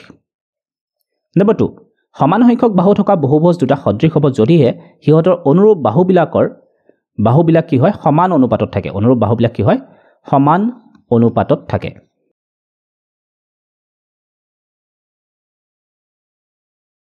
Number 3 এটা বিন্দুৰ y স্থানাংক কি বুলি কোৱা হয় এটা বিন্দুৰ y স্থানাংকক আমি কওঁ কোটি বুলি Number 4 11 স্কয়াৰ আৰু 12 স্কয়াৰৰ মাজত থকা স্বাভাৱিক সংখ্যাৰ কথা উদ্দেশ্যে কিমানটা থাকিব তেনে হ'ব তোমাৰ যেটো সৰু সংখ্যা আছিল ইয়াতে সৰু সংখ্যা কি আছিল 11 গতিকে তাৰ দুগুণ অৰ্থাৎ 11 * 2 11 * 2 which is equal to 22 টা ওকে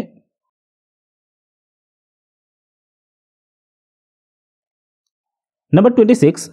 দুটা সৰ্বাংগসম চিত্ৰ সদায় সদৃশ দুটা সৰ্বাংগসম চিত্ৰ সৰ্বাংগসম যেতিয়া হ'ব তেতিয়া চিত্ৰ দুটা সদৃশ হ'বই তো এটো সত্য হ'ব Number 2 tan এর মান সদায় একতকৈ সৰু এটো তোমাৰ অসত্য হ'ব কাৰণ tan 60 ডিগ্ৰী যদি তুমি চোৱা ইয়াৰ মানটো তুমি কিমান পাইছিলা 1/√3 পাইছিলা তো tan 60 ডিগ্ৰী মান পাইছিলা তুমি √3 আৰু ইয়াৰ মানটো যদি আমি চাও তেতে ইয়াৰ মানটো হৈ গ'ল 1.73 ৰাইট 1.73 গতিকে ই একতকৈ ডাঙৰ tan এৰ মান সদায় একতকৈ সৰু নহয় Number 3 টো যদি আমি চাও দুটা ত্ৰিভুজ আমাক দিয়া আছে DEF আৰু PQR তো দুটা ত্ৰিভুজ অংকন কৰিলো এটা হ'ল DEF আৰু আনটো হ'ল তোমাৰ PQR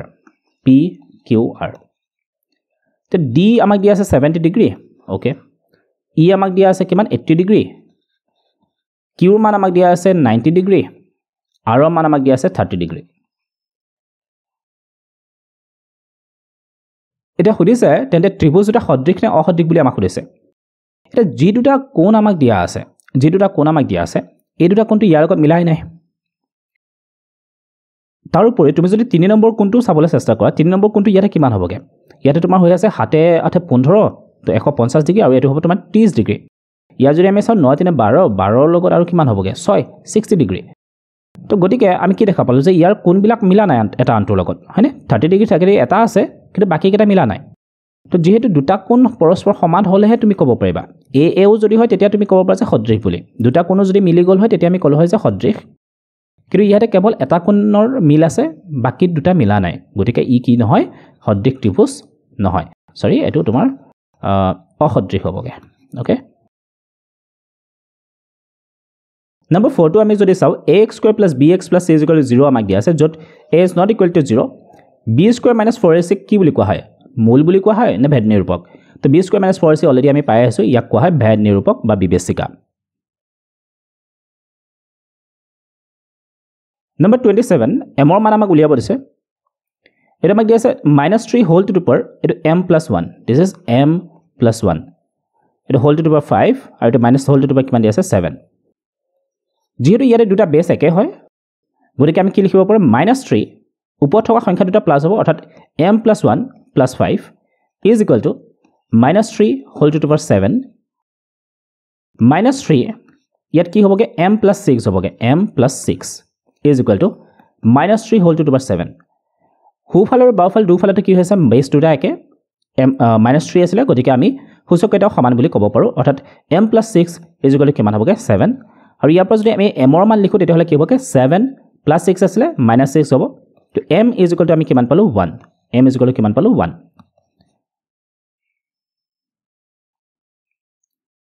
Number 2 হৰণফল নিৰ্ণয় কৰা 4x square plus 25x minus 21 divided by x plus 7 ইয়াক তুমি দুই ধৰণে কৰিব পাৰা এটা তুমি উৎপাদক বিশ্লেষণ কৰি কৰিব পাৰা আৰু আনটো হ'ল তোমাৰ হৰণ কৰি কিনে ওকে হৰণ পদ্ধতি ব্যৱহাৰ কৰি তো মই এটো তোমালোকক উৎপাদক বিশ্লেষণ কৰিয়ে দেখুৱা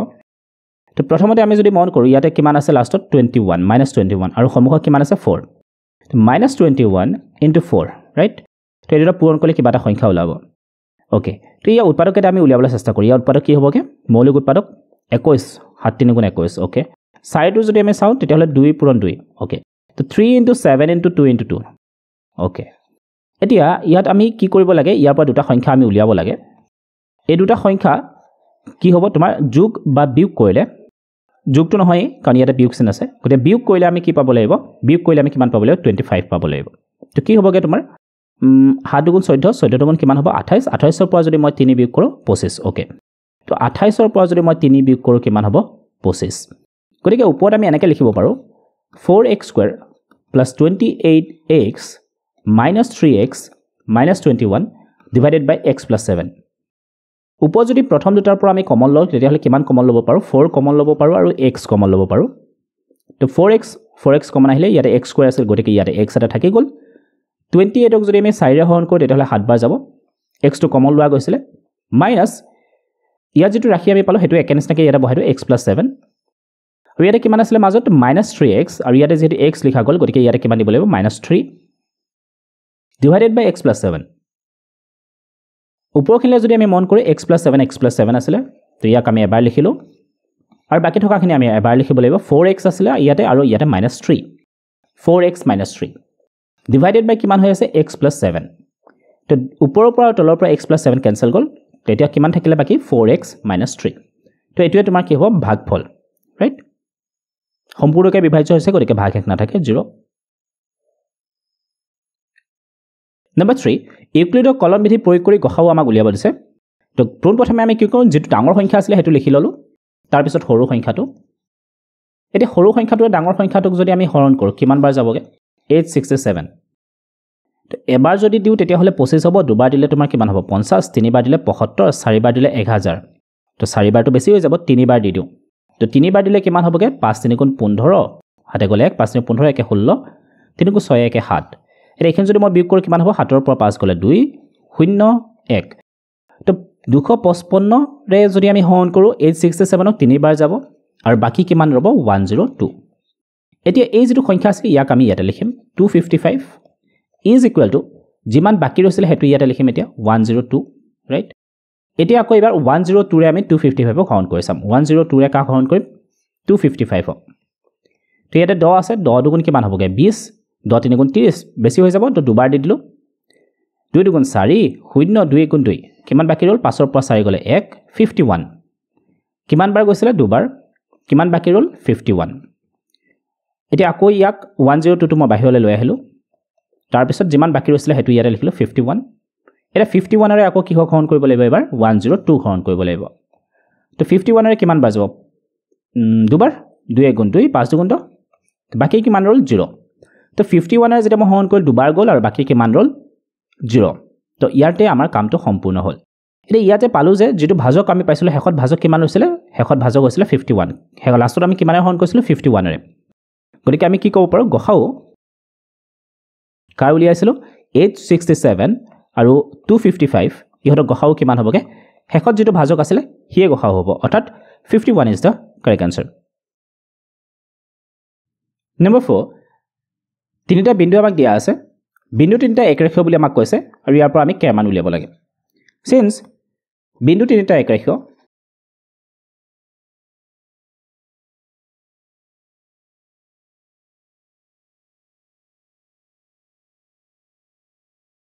গতিকে বিন্দু তিনিটাৰে গঠিত ত্ৰিভুজটোৰ কালি শূন্য হ'ব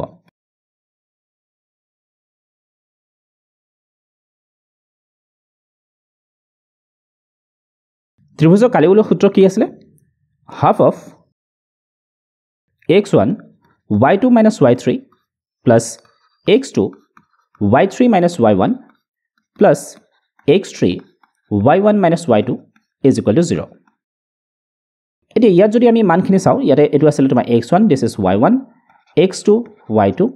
x3 y3 half of x1 x1 মান কিমান আছিল 7 y2 মান কিমান আছিল 1 আৰু y3 মান আছিল k plus x2 মান আছিল 5 y3 মান আছিল k minus y1 মান আছিল -2 plus x3 মান আছিল 3 y1 মান আছিল -2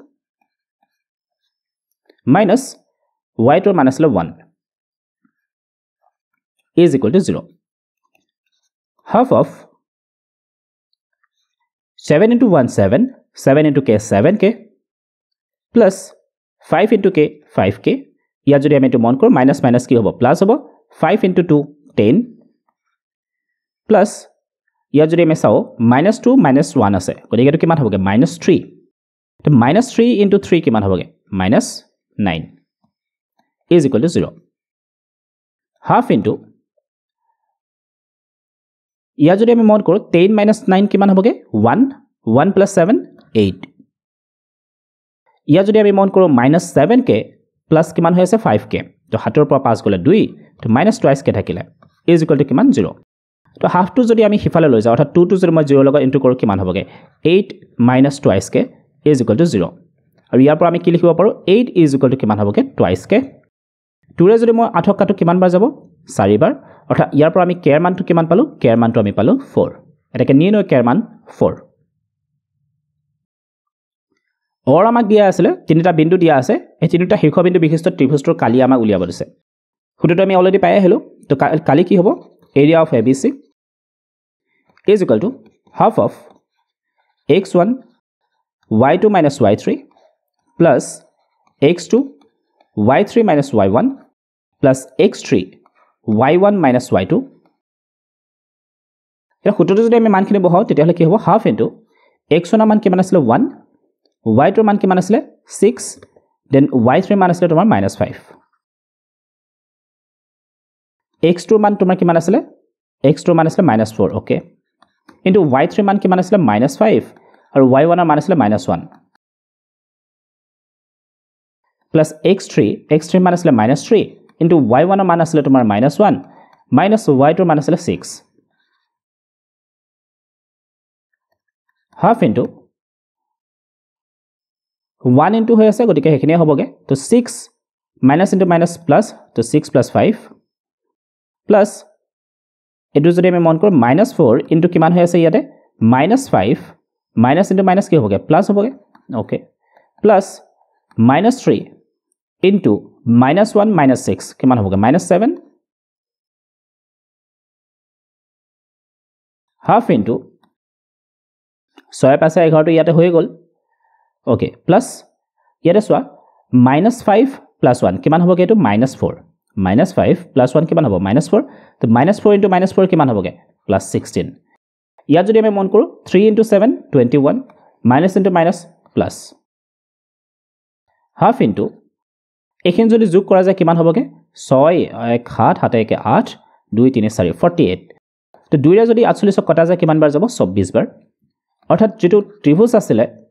ABC তাৰ আমি কালিটো কিমান পালো 24 আৰু এটো আমি বৰ্গ একক লিখিম বৰ্গ একক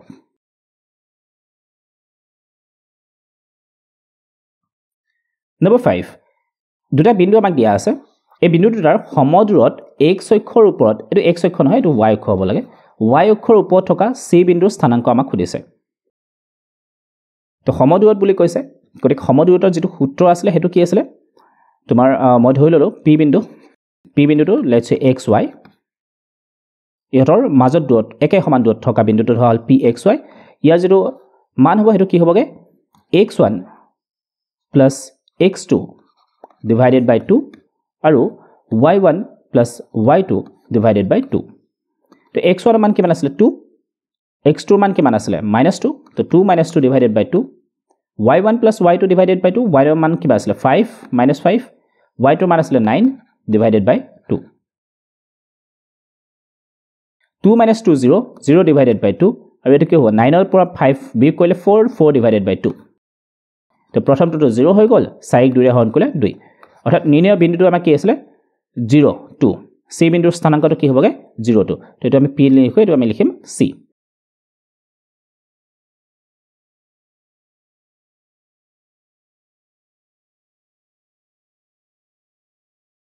Number 6 মান উলিয়াব দিছে to tan square 45 degree plus cos square 30 degree minus sin square 60 degree simple কথা ইয়াত যেটা মান দিয়া আছে এটা বহাব লাগে tan 45 degree মান কিমান আছিল tan 45 degree আছিল 1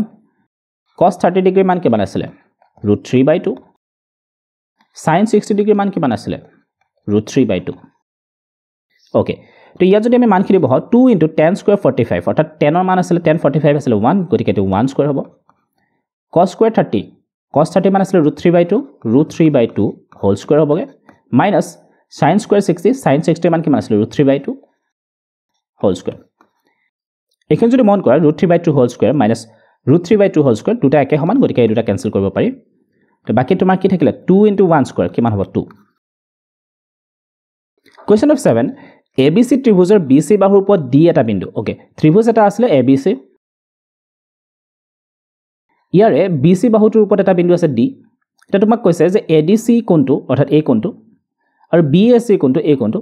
কি হ'ব পৰস্পৰ সমান আমি দেখুৱাব লাগে যে CA² = CB * CD তো দিয়া আছে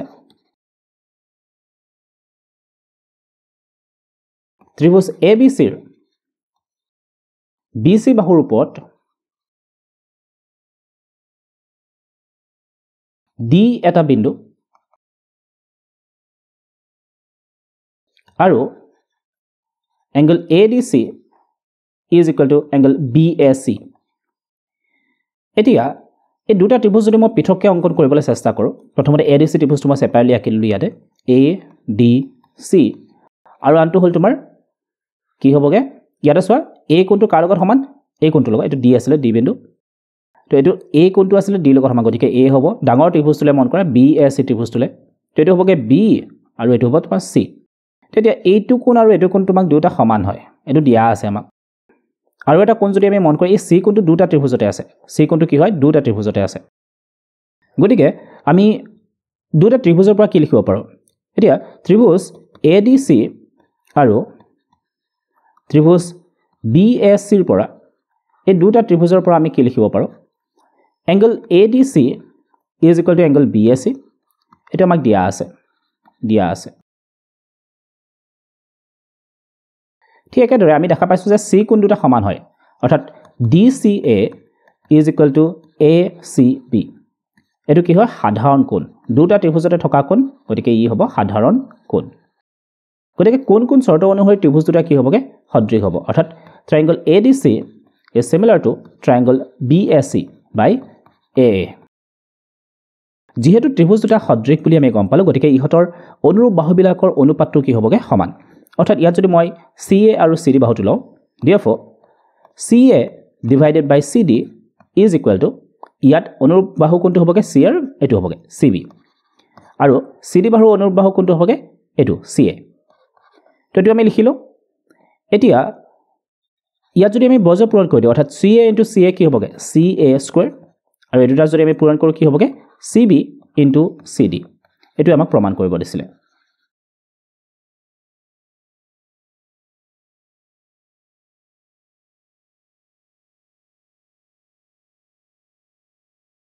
Number 8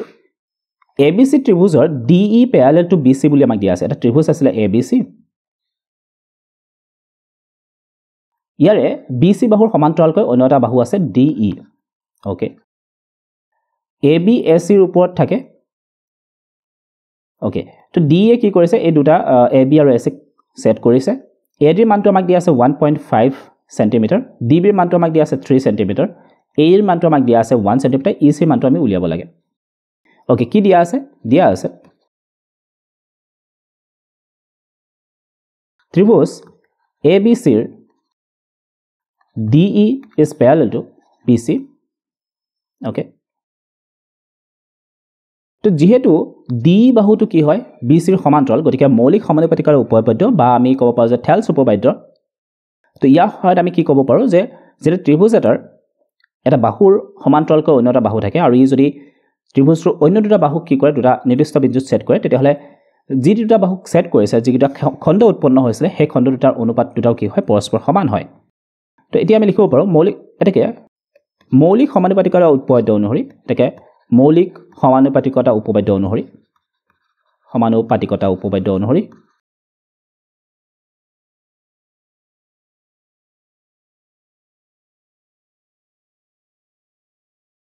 উৎপন্ন হোৱা এই খণ্ড দুটা অৰ্থাৎ এই খণ্ডটো আৰু এই খণ্ডটোৰ যেটো অনুপাত হ'ব AD divided by কি হ'ব DB is equal to ইফালে যেটা খণ্ড আছে ইহতৰ অনুপাতটো অৰ্থাৎ AE divided by EC হ'ব তো AD ৰ মানটো আমাক কিমান দিয়া আছিল 1.5 DB ৰ মান কিমান দিয়া আছিল 3 A ৰ মান কিমান দিয়া আছিল 1 আৰু EC ৰ মান কি হয় আমি উলিয়াব লাগে EC তো 1.5 ইয়াতে আছে 1.5 এৰ মই যদি 3 কাটো কিমান বাৰ যাব দুবাৰ আৰু ওপৰত কিমান থাকিলে 1 তো 1/2 is equal to 1/EC অৰ্থাৎ EC is equal to কিমান হ'বগে 2 EC is equal to কিমান 2 cm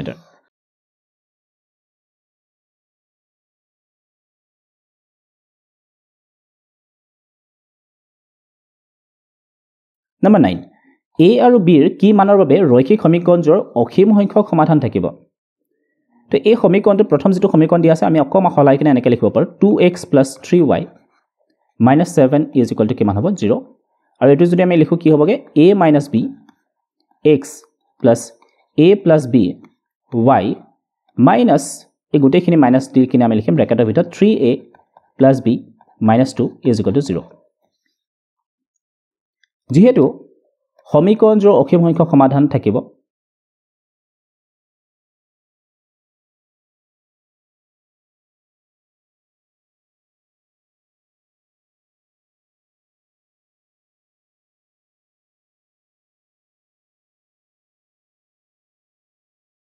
therefore the অসীম সংখ্যক সমাধান কেতিয়া থাকিব যেতিয়া a1/a2 is equal to কি হয় b1/b2 is equal to কি হ'ব c1/c2 হয় তো ইয়াত যদি আমি মন কৰো a1 ৰ মান কিমান আছিল 2 a2 ৰ মান ইয়াতে কি আছিল a - b b1 ৰ মান কিমান আছিল 3 b2 ৰ মান কিমান আছিল a + b ঠিক আছে c1 ৰ মান ইয়াতে কিমান আছিল -7 আৰু c2 ৰ মান কিমান আছিল ইয়াতে -3a + b - 2 ইয়াতে মাইনাস আৰু মাইনাস কেনসেল গল এতিয়া 2 by a minus b এইখিনিক আমি সমান বুলি লিখিব পাৰো এইখিনিৰ লগত হেকৰখিনি অৰ্থাৎ 7 by 3a plus b minus 2 এটা বজ্ৰপূৰণ যদি আমি কৰো তেতিয়া হলে কি হ'বগে 7 into a 7a minus 7 to b 7b is equal to 2 ৰে মই এই গুটেখিনি পূৰণ কৰিব লাগিব তো 2 into 3 6a plus 2 into b twice b minus 2 into 2 4 এটি a আৰু b থকাখিনি যদি মই বাফালে লৈ আহো তেতিয়া হলে কি হ'বগে 7a minus 7b minus 6a minus twice b is equal to কিমান হ'বগে minus 4 এতিয়া 7 এৰ পৰা 6 এ গলে কিমান হ'বগে a minus 7b minus twice b minus কিমান হ'বগে 9b is equal to minus 4 এটো সমীকৰণ 1 নম্বৰ 2 নম্বৰত কি কৰা যাওক দ্বিতীয়খিনি অৰ্থাৎ 3 by a plus b আৰু হেকৰখিনি আকৌ এবাৰ লোৱা যাওক 3a plus b minus 2 এতিয়া একেদৰে যদি আমি বজ্ৰ পূৰণ কৰো তেতিয়া হলে কিমান হ'বগে 3 into 3 9a plus 3 into b 3b minus 3 into 2 minus 6 is equal to 7 into a 7a plus 7 into b 7b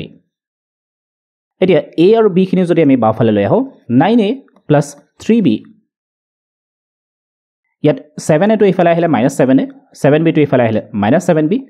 minus 6 আছে হেকিয়াক যদি আমি হুফালে পঠাই দিও তেতিয়া হলে কি হ'বগে plus 6 9 পৰা 7 গলে কিমান হ'ব twice 3 আসলে ইয়াতে প্লাস আৰু ইয়াতে কি আছে মাইনাস গতিকে 7 এৰ পৰা 3b কলে কিমান হ'ব 4 ডাঙৰটো আগত মাইনাস চিন গতিকে -4 -4b ইজ ইকুৱেল টু কিমান হ'ব 6 এতিয়া যেহেতু গুটেকেটা সংখ্যা 2 গুণিত গতিকে গুটেকেটাকে আমি 2 ৰে হৰণ কৰিব পাৰো 2 ৰে 2 হৰণ কৰিলে এবাৰ গল ইয়াক যদি আমি হৰণ কৰো দুবাৰ যাব আৰু 6 ক যদি হৰণ কৰো কিমান বাৰ তিনিবাৰ যাব এই সমীকৰণটো গিলো 2 নম্বৰ এটা আমি দুটা সমীকৰণ পালো এটা হল এটো আৰু আনটো হল এটো এতিয়া এই দুটা সমীকৰণ সমাধান কৰি আমি a আৰু b মান উলিয়াব পাৰো এতিয়া 1 - 2 কৰিলে কি হ'ব 1 - 2 কৰিলে 1 - 2 কৰিলে কি হ'বগে তো 1 ত কি আছিল a - 9b a - 9b minus এইখিনি 2 নম্বৰৰ বাওফালখিনি অৰ্থাৎ a - 2b is equal to ইয়াত সোফালে কিমান আছিল -4 মাইনাস 2 নম্বৰ সমীকৰণৰ সোফালে আছে -3 3 আছিল এটো -3 হ'বগে a - 9b আৰু কি হ'বগে -a আৰু minus plus twice b is equal to -4 - 3 -7 plus a cancel গল বাকি তোমাৰ থাকিলে -9 + 2 এটো হ'বগে -7 b is equal to -7 তো লেফট হ্যান্ড সাইড আৰু রাইট হ্যান্ড সাইড দুটাতে কি আছে -7 আছে গতিকে -7 - 7 ক্যান্সেল গল তো ইয়াতে কিমান থাকিলে b is equal to 1 তো b মানটো আমি পালো 1 তো b মানটো যদি মই 2 নম্বৰ সমীকৰণত বহা b is equal to 1 সমীকৰণ 2 নম্বৰত বহুৱালে সমীকৰণ 2 ত বহুৱালে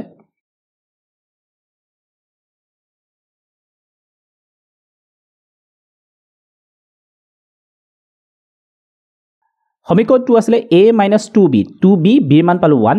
is equal to কিমান হ'ব 3 এটো আছিল 2 নম্বৰ সমীকৰণ তো ইয়াতে b মান মই বহুৱালো 1 তো এটো কি হ'বগে a - 2 is equal to 3 এতিয়া a is equal to কিমান হ'বগে 3 - 2 আছিল ইফালে আহিলে হ'ব +2 অৰ্থাৎ a is equal to আমি কিমান পালো 5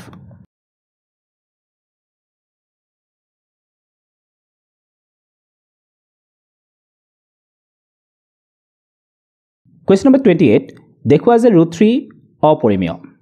√3 অপৰিমেয় দেখুৱাবৰ কাৰণে আমি বিৰুদ্ধভাৱে ইয়াক পৰিমেয় বুলি ধৰি ল'ব পাৰো তো প্ৰথমে ধৰা হ'ল √3 পৰিমেয় যদি √3 পৰিমেয় হয় তেতিয়াহ'লে ইয়াক আমি p/q আকাৰত লিখিব পাৰো অৰ্থাৎ √3 is equal to কি হ'ব p/q যত pq কি হয় সহমৌলিক মানে ইহতৰ একৰ বাদে অন্য সাধাৰণ উৎপাদক নাই pq কি হয় সহমৌলিক অখণ্ড সংখ্যা ওকে লগতে q ৰ মানটো কি হয় শূন্য হ'ব নোৱাৰে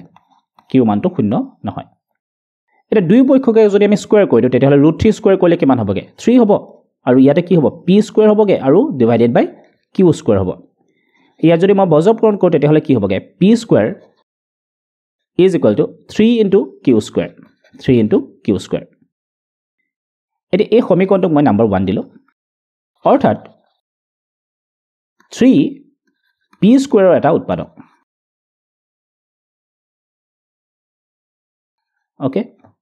যদি 3p স্কয়াৰ এটা উৎপাদক হয় তেন্তে 3p ৰ এটা উৎপাদক হ'ব তেন্তে 3p ৰ এটা উৎপাদক ওকে এখিলা আমি গম পালো তো this is number 2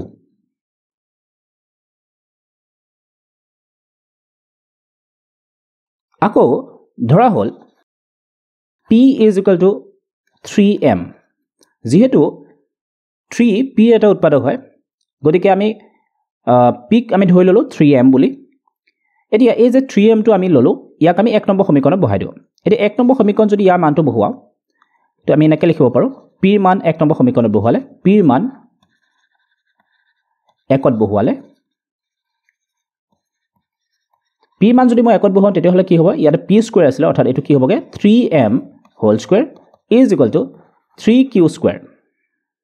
right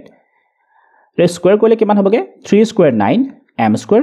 is equal to 3q square 3 ৰে 9 ক কাটিব পাৰি কিমান বাৰ যাব 3 বাৰ যাব তো ইয়াতে কিমান থাকিলে 3m square is equal two q square এতিয়া আকৌ যদি আমি মন কৰো ইয়াত দেখা পালো কি যে q স্কয়াৰ ইয়াতে কি হৈছে 3 into m square is equal to q square অৰ্থাৎ q square এটা উৎপাদক কি হ'ব 3 অৰ্থাৎ 3 q square এটা উৎপাদক যদি 3 q square এটা উৎপাদক হয় তেন্তে 3 q ৰো এটা উৎপাদক হ'ব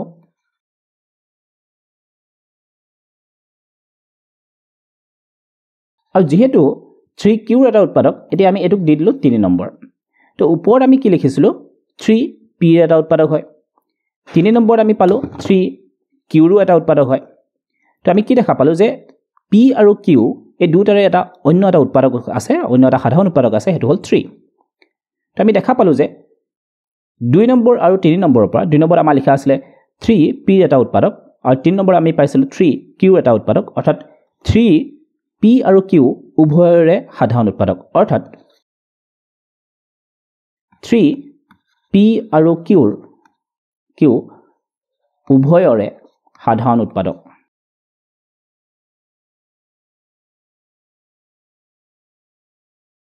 কিন্তু আৰম্ভণিতে আমি লিখি লৈছিলো যে p আৰু q সহমৌলিক অৰ্থাৎ সিহঁতৰ একৰ বাদে অন্য সাধাৰণ উৎপাদক নাই এই তথ্যটোৱে বা এই উক্তিটোৱে আমাক কি কয় অৰ্থাৎ বা তুমি ক'ব পাৰা যে ই আমি ধৰি লোৱা উক্তিটোৰ বিৰুদ্ধাচৰণ কৰিছে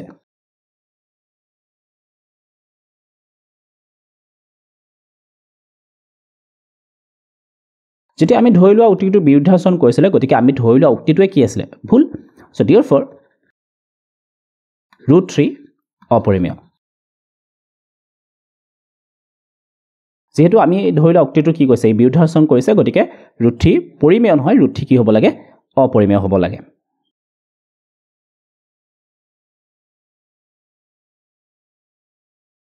নম্বৰ 29 এটা দ্বিঘাত বহুপদক শূন্য দুটাৰ সমষ্টি আমাক দিয়া আছে আৰু গুণফল দিয়া আছে ক্ৰমে 1 আৰু 1 বহুপদটো আমাক উলিয়াব লাগে ধৰা হল শূন্য দুটা ক্ৰমে আলফা আৰু বিটা শূন্য দুটা ক্ৰমে আলফা আৰু বিটা দিয়া আছে কি দিয়া আছে শূন্য দুটাৰ সমষ্টি অৰ্থাৎ আলফা প্লাস বিটা কি দিয়া আছে 1 আৰু গুণফল পূৰণফল দিয়া আছে আলফা ইনটু বিটাৰ মান দিয়া আছে 1 এটাকে বহুপদটো হ'ব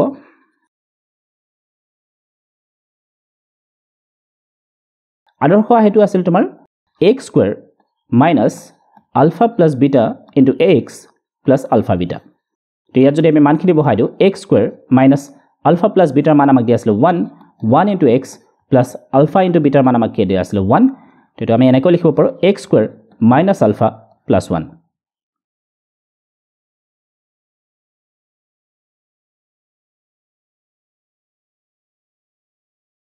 Number 30 3x cube minus x square minus 3x plus 1 বহুপদটোৰ এটা শূন্য আমাক দিয়া আছে 1 তো বহুপদটো আমাক দিয়া আছে px বুলি ধৰি ললো 3x cube minus x square minus 3x plus 1 এটা শূন্য আমাক কি দিয়া আছে এটা শূন্য আমাক দিয়া আছে x ইকুৱেল কি দিয়া আছে 1 তো এটা উৎপাদক আমাক কি হ'বগে ইয়াৰ পৰা আমি এটা উৎপাদক লিখিব পাৰো তো এটাই therefore এটা উৎপাদক হ'ব x - 1 তো ইয়াতে x = 1 আমাক এটা শূন্য দিয়া আছিল গতিকে উৎপাদক এটা আমি লিখিব পাৰো x - 1 এতিয়া এই বহুপদটোৰ পৰা আমি দুটা কাম কৰিব পাৰো এটা তুমি কৰিব পাৰা কি এই উৎপাদকটোৰে তুমি px ক হৰণ কৰিব পাৰা হেনেকৈ উলিয়াব পাৰা নতুবা আমি এটা মই দ্বিতীয় মেথডটো ব্যৱহাৰ কৰিম হেতু হল তোমাৰ ইয়াৰ উৎপাদক বিশ্লেষণ কৰিম যেটো বহুপদ আমাক দিয়া আছে এতিয়া 3x³ - x² - 3x + 1 এই বহুপদটো আমি উৎপাদক বিশ্লেষণ কৰিম তো কেনেকৈ কৰিব পাৰিছো এই দুখিনিৰ পৰা আমি কমন ল'ব পাৰো x² তো যদি x² কমন লয় ইয়াতে কি থাকিব 3x - ইয়াৰ পৰা x² কমন গ'ল ইয়াতে থাকিব 1 তো 3x - 1 হেতুকে ইয়াতে লিখিলো 3x - 1 তো ইয়াতে যেহেতু -3x আছিল গতিকে ইয়াতে আমি দিব লাগিব -1 তো আমি কি পালো 3x - 1 আৰু ইয়াতে কি আছিল x² - 1 তো x² - 1 এটো আমি ক'ব পাৰো যে এটো x² - 1² হ'ব অৰ্থাৎ এটো a² - b² হৈ আছে গতিকে এটো আমি কি লিখিব পাৰো a + b * a - b so 3x - 1 into x - 1 আৰু এটো হ'ব x + 1 ৰাইট যেহেতু অলৰেডি আমি এটা উৎপাদক কি বুলি গম পাইছো x - 1 বুলি গম পাইছো গতিকে বাকি দুটা শূন্যৰ কাৰণে আমি কি কৰিম বাকি দুটা উৎপাদক ব্যৱহাৰ কৰিম এতেকে বাকি দুটা শূন্য হ'ব এটা হ'ব কি এটো 3x - 1 = 0 আৰু x + 1 = 0 আৰু ইয়াৰ পৰা যদি আমি x ৰ মানটো উলিয়াও তেতিয়া হলে কি হ'ব -1 টো ইফালে হলে +1 3 into হৈ আছিল গতিকে ইয়াতে হলে ডিভাইড হ'ব আৰু ইয়াৰ পৰা যদি আমি পাও এটো কি হ'বগে x - 1 তো বাকি দুটা শূন্য আমি কি পালো এটা হল x = 1/3 আৰু আনটো হল তোমাৰ -1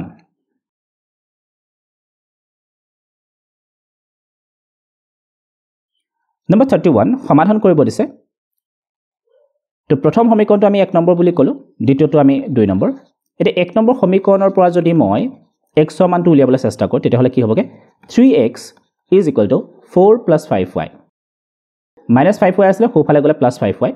আৰু ইয়াৰ পৰা যদি মই x ৰ মানটো লিখো তেতিয়া হলে কি হ'বগে 4 + 5y / 3 এটা এই যেটো x ৰ মান পালো x ৰ মানটো মই 3 বুলি ধৰিলো আৰু ইয়াৰ মানটো মই 2 নম্বৰ সমীকৰণত বহুৱাই দিম তো x ৰ মান 2 নম্বৰত বহুৱালে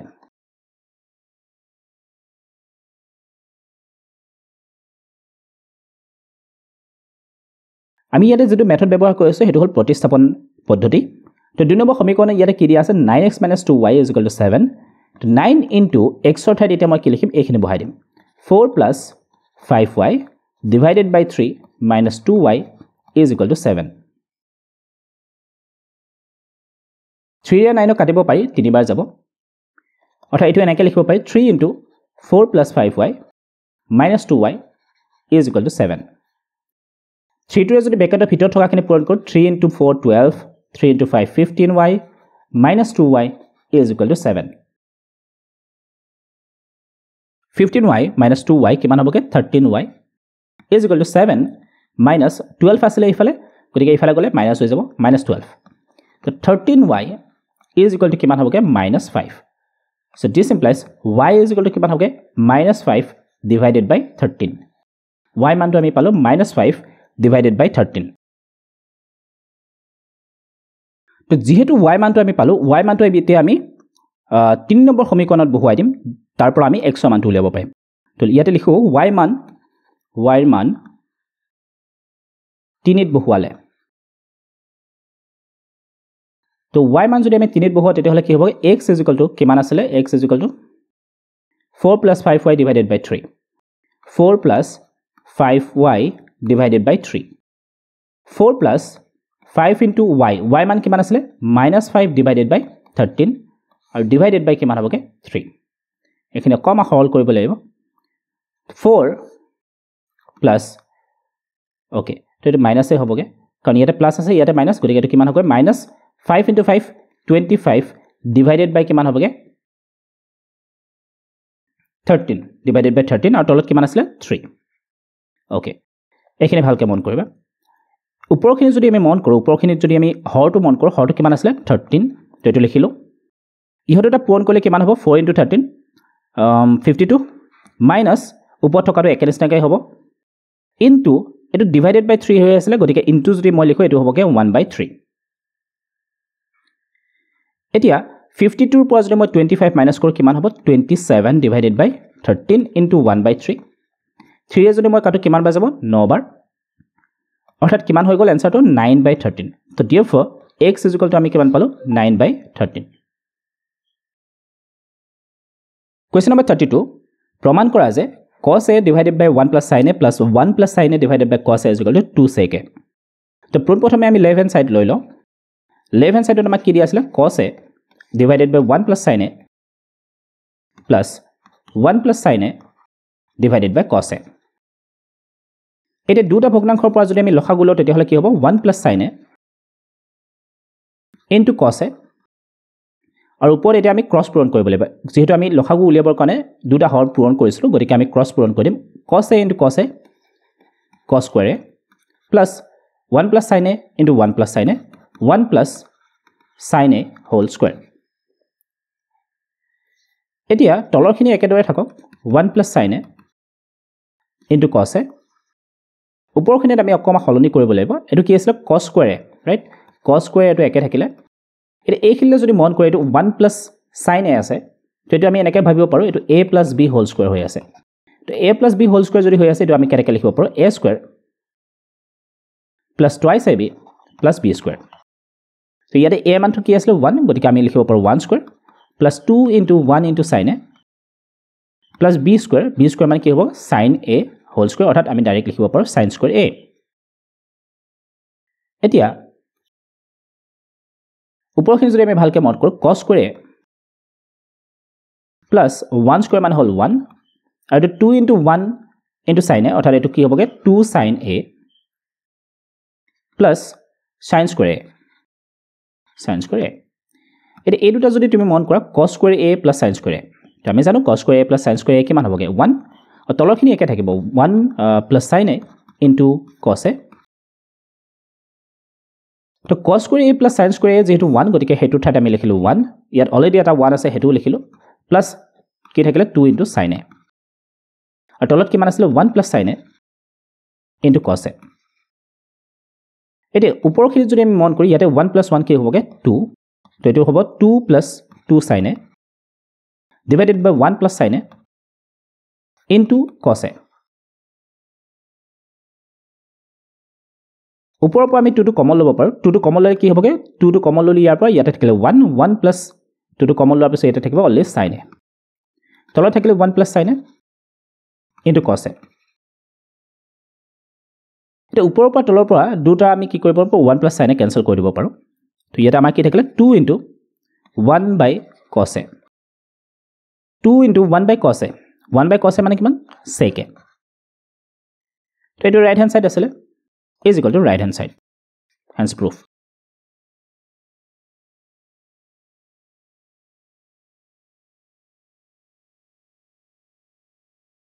number 33 tan a is equal to 4/3 দিয়া আছে tan a is equal to কি দিয়া আছে 4/3 tan a is equal to 4/3 এতিয়া যদি আমি ইয়াৰ কাৰণে এটা ত্ৰিভুজ অঙ্কন কৰিলো let's say this is a b c তো এই কোণটো সাপেক্ষে এটো তোমাৰ কি হ'বগে লম্ব আৰু এটো তোমাৰ হ'বগে ভূমি আৰু এটো তোমাৰ হ'ব অতিভুজ ৰাইট তো এতিয়া tan a বুলি ক'লে আমাৰ কি হ'ব tan a লম্ব বাই ভূমি তো লম্ব কি আছিল bc লম্ব আছিল তোমাৰ bc আৰু ভূমি তোমাৰ আছিল ab এতিয়া bc মান কিমান হ'ব bc মান তোমাৰ কিমান হ'বগে 4k ৰাইট bc মান কিমান হ'বগে এটো 4 আৰু এটো 3 তো মই ধৰিলো bc 4k আৰু ab তোমাৰ 3k okay so therefore bc is equal to 4k আৰু ab is equal to তোমাৰ কিমান হ'বগে 3k এটি ac মানটো আমি উলিয়াব লাগে তো ac মান আমি কেনেকৈ উলিয়াও তো ac is equal to যেহেতু ac টো অতিভুজ হয় গতিকে ইয়াত আমি পাইথাগোৰাছৰ উপপাদ্য ব্যৱহাৰ কৰিব পাৰো তো পাইথাগোৰাছৰ উপপাদ্য ব্যৱহাৰ কৰিলে ac মানটো আমি কেনেকৈ উলিয়াব পাৰো বাকি দুটা বাহুৰ বৰ্গ কৰিব লাগিব আৰু হেতু যোগফল উলিয়াব লাগিব লৈ বৰ্গমূল ল'ব লাগে তো বাকি দুটা বাহু আছিল তোমাৰ BC অৰ্থাৎ BC স্কয়াৰ প্লাস আনটো বাহু আছিল AB ইয়াৰ স্কয়াৰ তো BC মানটো আমি কিমান পালো 4k তো 4k whole square plus AB মানটো আছিল 3k ইয়াৰ হোল স্কয়াৰ 4 স্কয়াৰ কৰিলে হ'ব তোমাৰ 16k স্কয়াৰ প্লাস 3 স্কয়াৰ কৰিলে হ'ল 9k স্কয়াৰ তো টোটাল কিমান হ'বগে 25k স্কয়াৰ 25 বৰ্গমূল 5k স্কয়াৰ বৰ্গমূল k অৰ্থাৎ যেটো অতিভুজ আছিল তাৰ মানটো আমি কিমান পালো 5k এটা উলিয়াব কি দিছিলে আমাৰ উলিয়াব দিছে sin a আৰু cos a এটা sin a কি হ'ব sin a কি আছিল লম্ব বাই কৰ্ণ তো লম্ব কি আছিল ইয়াতে BC আৰু কৰ্ণ কি আছিল AC তো BC বাই AC BC বাই AC BC মান কিমান আছিল 4k AC মান কিমান আছিল 5k তো দুটা ক্যান্সেল গল কিমান হ'বগে k ক্যান্সেল গল তোমাৰ বাকি থাকিলে 4/5 ঠিক একেদৰে যদি আমি cos এৰ মানটো লিখিবলৈ চেষ্টা কৰো cos এটো কি আছিল ভূমি বাই কৰ্ণ বা ভূমি বাই অতিভুজ ভূমি তোমাৰ আছিল AB ডিভাইডেড বাই কি হ'বগে AC তো AB বাই AC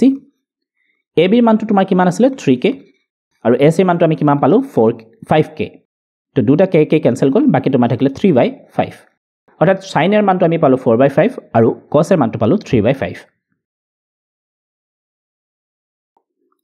Number 34 সমাধান কৰা x * 10x - 96 = 0 আমাক দিয়া আছে বৰ্গ সম্পূৰ্ণ পদ্ধতি হয় আমি যদি ইয়াক কৰো পোনপ্ৰথমে আমি b² - 4ac মানটো এবাৰ চাই লওঁ তো b² - 4ac = কিমান হ'বগে b মানটো ইয়াতে কিমান আছে -10 আৰু ইয়াতে c মানটো আছে -96 আৰু a মানটো আছে 1 ওকে তো b মানটো হ'ব তোমাৰ -10 হোল স্কয়াৰ -4 * 1 * -96 10 স্কয়াৰ কৰিলে কিমান হ'ব 100 -2 to স্কয়াৰ কৰিলে প্লাস হৈ যাব মাইনাস ইনটু মাইনাস কিমান হ'ব প্লাস 4 * 96 কিমান হ'বগে 384 দুটা প্লাস কৰিলে কিমান হ'ব 484 ওকে সো এটো 0 তকৈ ডাঙৰ হয় গতিকে আমি ইয়াৰ বাস্তৱ মূল পাম দুটা অসমান বাস্তৱ মূল পাম ওকে তো এতিয়া therefore x সূত্ৰটো কি আছিল -b plus minus root over b square minus 4ac divided by twice a ইয়াত minus b মানটো কি আছিল -10 তো ব্ৰ্যাকেটৰ ভিতৰত লিখিলো -10 plus minus root over b square minus 4ac মান অলৰেডি আমি উলিয়াইছো কিমান 484 ইয়াতে বহাইলো 484 divided by twice a 2 * 1 এতিয়া 484 টো যদি আমি মন কৰো 484 এই সংখ্যাটো যদি আমি মন কৰো ইয়াক 4 ৰে হৰণ কৰিব পাৰি 4 ৰে হৰণ কৰিলে কিমান বাৰ যাব 4 ৰে 4 কেবাৰ 4 ৰে 8 দুবাৰ আৰু 4 ৰে 4 কেবাৰ অৰ্থাৎ দুটা সংখ্যা আছে এটা হল 4 আৰু আনটো হল 121 দুটাই কি হয় বৰ্গ সংখ্যা তো 4 টো কাৰ বৰ্গ 2 ৰ বৰ্গ 121 টো কাৰ বৰ্গ 11 ৰ বৰ্গ তো গতিকে এইটো এনেকৈ আমি লিখিব পাৰো minus into minus এটো কি হ'ব +10 plus minus root over 2 square into 11 square divided by 2 this equal to 10 plus minus root over এতিয়া নালাগে আৰু কাৰণ স্কয়াৰ কেটা আমি বাহিৰলৈ লৈ আহিম 2 square আসলে বাহিৰলৈ আহিলে হ'ব 2 into 11 square আসলে বাহিৰলৈ আহিলে হ'ব 11 divided by 2 এটা আমি কি লিখিব পাৰো এতিয়া 10 plus minus 2 into 11 22 divided by 2 তো এতিয়া সমাধান দুটা কি হ'ব তো therefore x এটা হ'ব তোমাৰ প্লাস ধৰি কিনে অৰ্থাৎ 10 plus 22 divided by 2 আৰু আনটো আমি কি লিখিব পাৰো x 10 minus 22 divided by 2 plus কৰিলে কিমান হ'বগে 32 divided by 2 অৰ্থাৎ x ৰ মানটো আমি কিমান পালো 16 ইয়াত যদি আমি মাইনাস কৰো তেতিয়া হলে কিমান হ'বগে -12 divided by 2 অৰ্থাৎ -6 তো x ৰ মান আমি দুটা পালো এটা হল 16 আৰু আনটো হল -6 নম্বৰ 35 এখন আয়তাকাৰ পথাৰ আমাক কৈছে আয়তাকাৰ পথাৰ আছিল এখন ধৰা হল আয়তাকাৰ পথাৰ ABCD ইয়াতে কৰ্ণৰ দিশ কৰ্ণডাল অঙ্কন কৰা হল AC তোমাক কৈছে যে কৰ্ণৰ দিশ চুটি বাহুটোতকৈ 60 মিটাৰ বেছি আৰু যদি দীঘল বাহুটো আমি চাও চুটি বাহুটোতকৈ 30 মিটাৰ বেছি পথাৰখনৰ বাহুটোৰ দিশ উলিওৱা এটা ধৰা হল যেটো চুটি বাহু আছিল তাৰ যেটো দৈৰ্ঘ্য হেতু x মিটাৰ বুলি আমি ধৰিলো আমাক কৈছে কৰ্ণৰ দিশ চুটি বাহুতকৈ 60 মিটাৰ বেছি অৰ্থাৎ যেটো কৰ্ণ আছিল এটা কৰ্ণ AC ইয়াৰ মানটো কি হ'ব 60 মিটাৰ বেছি অৰ্থাৎ x + 60 ঠিক একেদৰে তোমাক কৈছে যে দীঘল বাহু আছিল এটো তো ই কি হয় চুটি বাহুটোকৈ 30 মিটাৰ বেছি অৰ্থাৎ x + 30 এতিয়া ধৰা হ'ল পথাৰখনৰ চুটি বাহুটোৰ দৈৰ্ঘ্য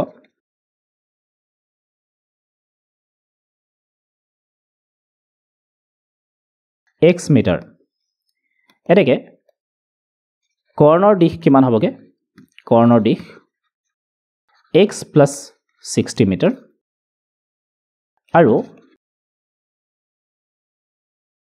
দীঘল বাহুটোৰ দিশ কিমান হ'ব x + 30 মিটাৰ যেহেতু আমাক এইটো আয়ত ক্ষেত্ৰ দিয়া আছিল গতিকে এই যেটো ত্ৰিভুজ হয় এটো কি হ'ব সমকোণী ত্ৰিভুজ আৰু সমকোণী ত্ৰিভুজ হোৱাৰ লগে লগে ইয়াত আমি পাইথাগোৰাছৰ উপপাদ্য ব্যৱহাৰ কৰিব পাৰো গতিকে আমি লিখিব পাৰো পাইথাগোৰাছৰ উপপাদ্য অনুসৰি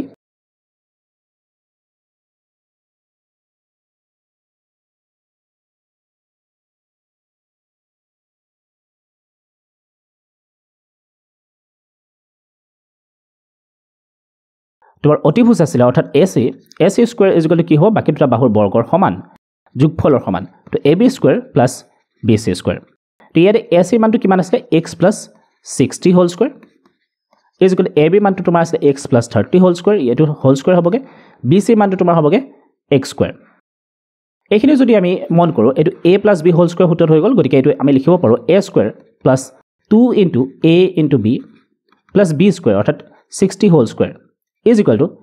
এইখিনি যদি আমি মন কৰো x + 30 হোল স্কয়াৰ ইয়াতে তোমাৰ a + b হোল স্কয়াৰ হৈ আছে গতিকে আমি লিখিব পাৰো x square + 2 * a * b + b square অৰ্থাৎ 30 হোল স্কয়াৰ প্লাস আৰু এটা x স্কয়াৰ ইয়াতে আছে হেতু ইয়াতে লিখি দিলো এতিয়া ইয়াত যদি আমি মন কৰো দুটা পক্ষতে লেফট হ্যান্ড সাইড আৰু ৰাইট হ্যান্ড সাইড দুটাতে কি হৈ আছে এটা x স্কয়াৰ আমি ক্যান্সেল কৰিব পাৰো ৰাইট এইখিনি পূৰণ কৰিলে কিমান হ'বগে 60 * 2 120x প্লাস 60 স্কয়াৰ তো এটো কিমান হ'বগে 6 6 36 আৰু 0 কি আহিব দুটা আহিব 30 দুগুণ কিমান হ'বগে 60 60x প্লাস 30 স্কয়াৰ কৰিলে কিমান হ'ব 3 3 গুণ 9 আৰু দুটা শূন্য আহিব প্লাস x স্কয়াৰ এতিয়া এই গুটেখিনিকে যদি মই হুফালে লৈ যাও তেতিয়াহলে কি হ'বগে হুফালে অলৰেডি কি আছিল x square plus 60x plus 900 120 to হিফালে গলে কি হ'বগে -120x minus 300 3600 is equal to 0 এটি ইয়াৰ পৰা আমি কি লিখিব পাৰো x স্কয়াৰ ইয়াত তোমাৰ কি আছে +60x আৰু ইয়াতে কি আছে -120x গতিকে কিমান থাকিবগে -60x আৰু ইয়াত যদি আমি মন কৰো +900 আৰু ইয়াতে তোমাৰ আছে -3600 গতিকে ইয়াতে কিমান বাকি থাকিবগে 600 to goal 300 2700 is equal to কিমান হ'ব 0 এতিয়া ইয়াৰ পৰা আমি x ৰ মান উলিয়াব লাগে তো x ৰ মান উলিয়াবৰ কাৰণে আকৌ আমি বৰ্গ সম্পূৰণ পদ্ধতি ব্যৱহাৰ কৰিব পাৰো তো ইয়াৰ পৰা মই পোনপ্ৰথমে b² - 4ac মানটো যদি উলিয়াও তেতিয়াহলে কিমান হ'বগে b² - 4ac is equal to b ইয়াতে কিমান আছিল -60 হোল স্কয়াৰ -4 into a মানে আছিল 1 আৰু c মানে হৈ গল -2700 এটো স্কয়াৰ কৰিলে কিমান হ'বগে 6 6 36 দুটা শূন্য আছিল -2 স্কয়াৰ কৰিলে প্লাস হ'বগে minus into minus plus 4 into 27 কিমান হ'বগে দুটা শূন্য থাকিলে 7 4 গুণ 28 4 গুণ 8 9 10 10800 তো এখানে প্লাস কৰিলে কিমান হ'বগে 00441 ওকে 14400 তো b স্কয়াৰৰ -4ac মানটো পালো আমি এখানে তো এটো 0 তকে যেহেতু ডাঙৰ গতিকে ইয়াৰ দুটা তোমাৰ বাস্তৱ মূল থাকিব অসমান বাস্তৱ মূল থাকিব ওকে তো therefore x is equal to কিমান হ'বগে x is equal to হ'ব -b plus minus root over b square minus 4ac divided by twice a minus b মানে ইয়াত কি আছিল -60 আছিল plus minus root over b square minus 4ac ইয়াৰ মানটো আমি already উলিয়ালো 14400 divided by twice a 2 into 1 minus minus কি হৈ গল plus 60 plus minus 14400 ইয়াৰ যদি আমি বৰ্গমূল উলিয়াবলৈ চেষ্টা কৰো ইয়াত সংখ্যাটোলে মন কৰা 1400 হৈ আছে নহনে ইয়াক আমি এনেকৈ লিখিব পাৰো 144 into 100 তো 144 টু স্কয়াৰ হয় কাৰ স্কয়াৰ হয় 12 ৰ স্কয়াৰ 100 টু স্কয়াৰ হয় কাৰ 10 ৰ এতিয়া তেতিয়াহ'লে আমি এনেকৈ লিখিব পাৰোঁ 12 square into 10 square, right? Divided by 2. 60 plus minus to 12 square বর্গমূল ললে কিমান হবগে 12 into 10 square আসলে বর্গমূল ললে কিমান হবগে 10 divided by 2. 60 plus minus 12 into 10 কিমান হবগে 120 divided by 2.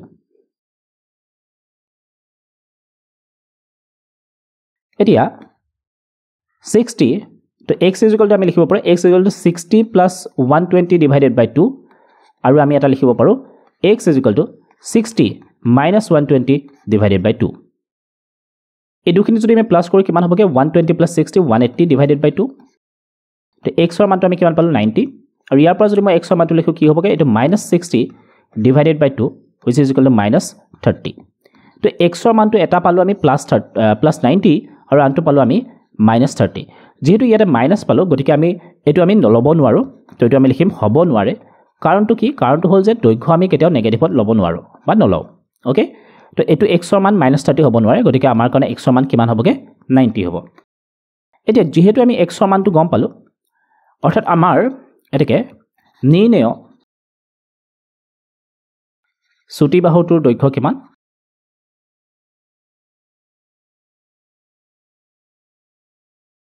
$90 meter আৰু দীঘল বাহুটোৰ দৈৰ্ঘ্য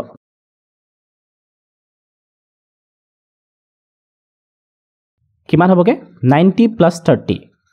which is equal to 120 meter so এইটো কিমান দিয়া আছিল 90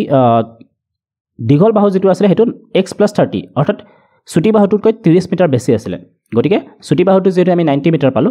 গতিকে দীঘল বাহুটো কি হ'ব তাতকৈ 30 মিটাৰ বেছি অৰ্থাৎ 120 মিটাৰ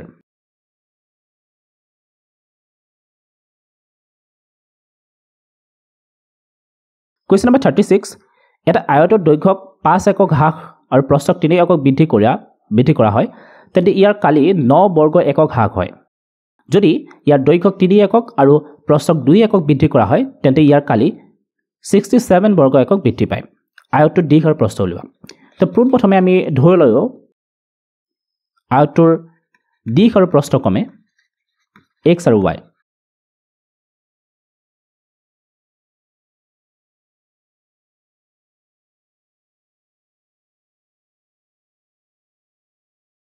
x আৰু y এটা ইহতৰ কালি কি হ'বগে কালি কি হ'ব দুটাৰ পূৰণফল অৰ্থাৎ দিশ পূৰণ প্ৰস্থ দিশ কিমান আছিল x আৰু প্ৰস্থ কিমান আছিল y অৰ্থাৎ কালি কিমান হ'ব xy তো therefore Kali is equal to xy এটা প্ৰশ্ন মতে according to question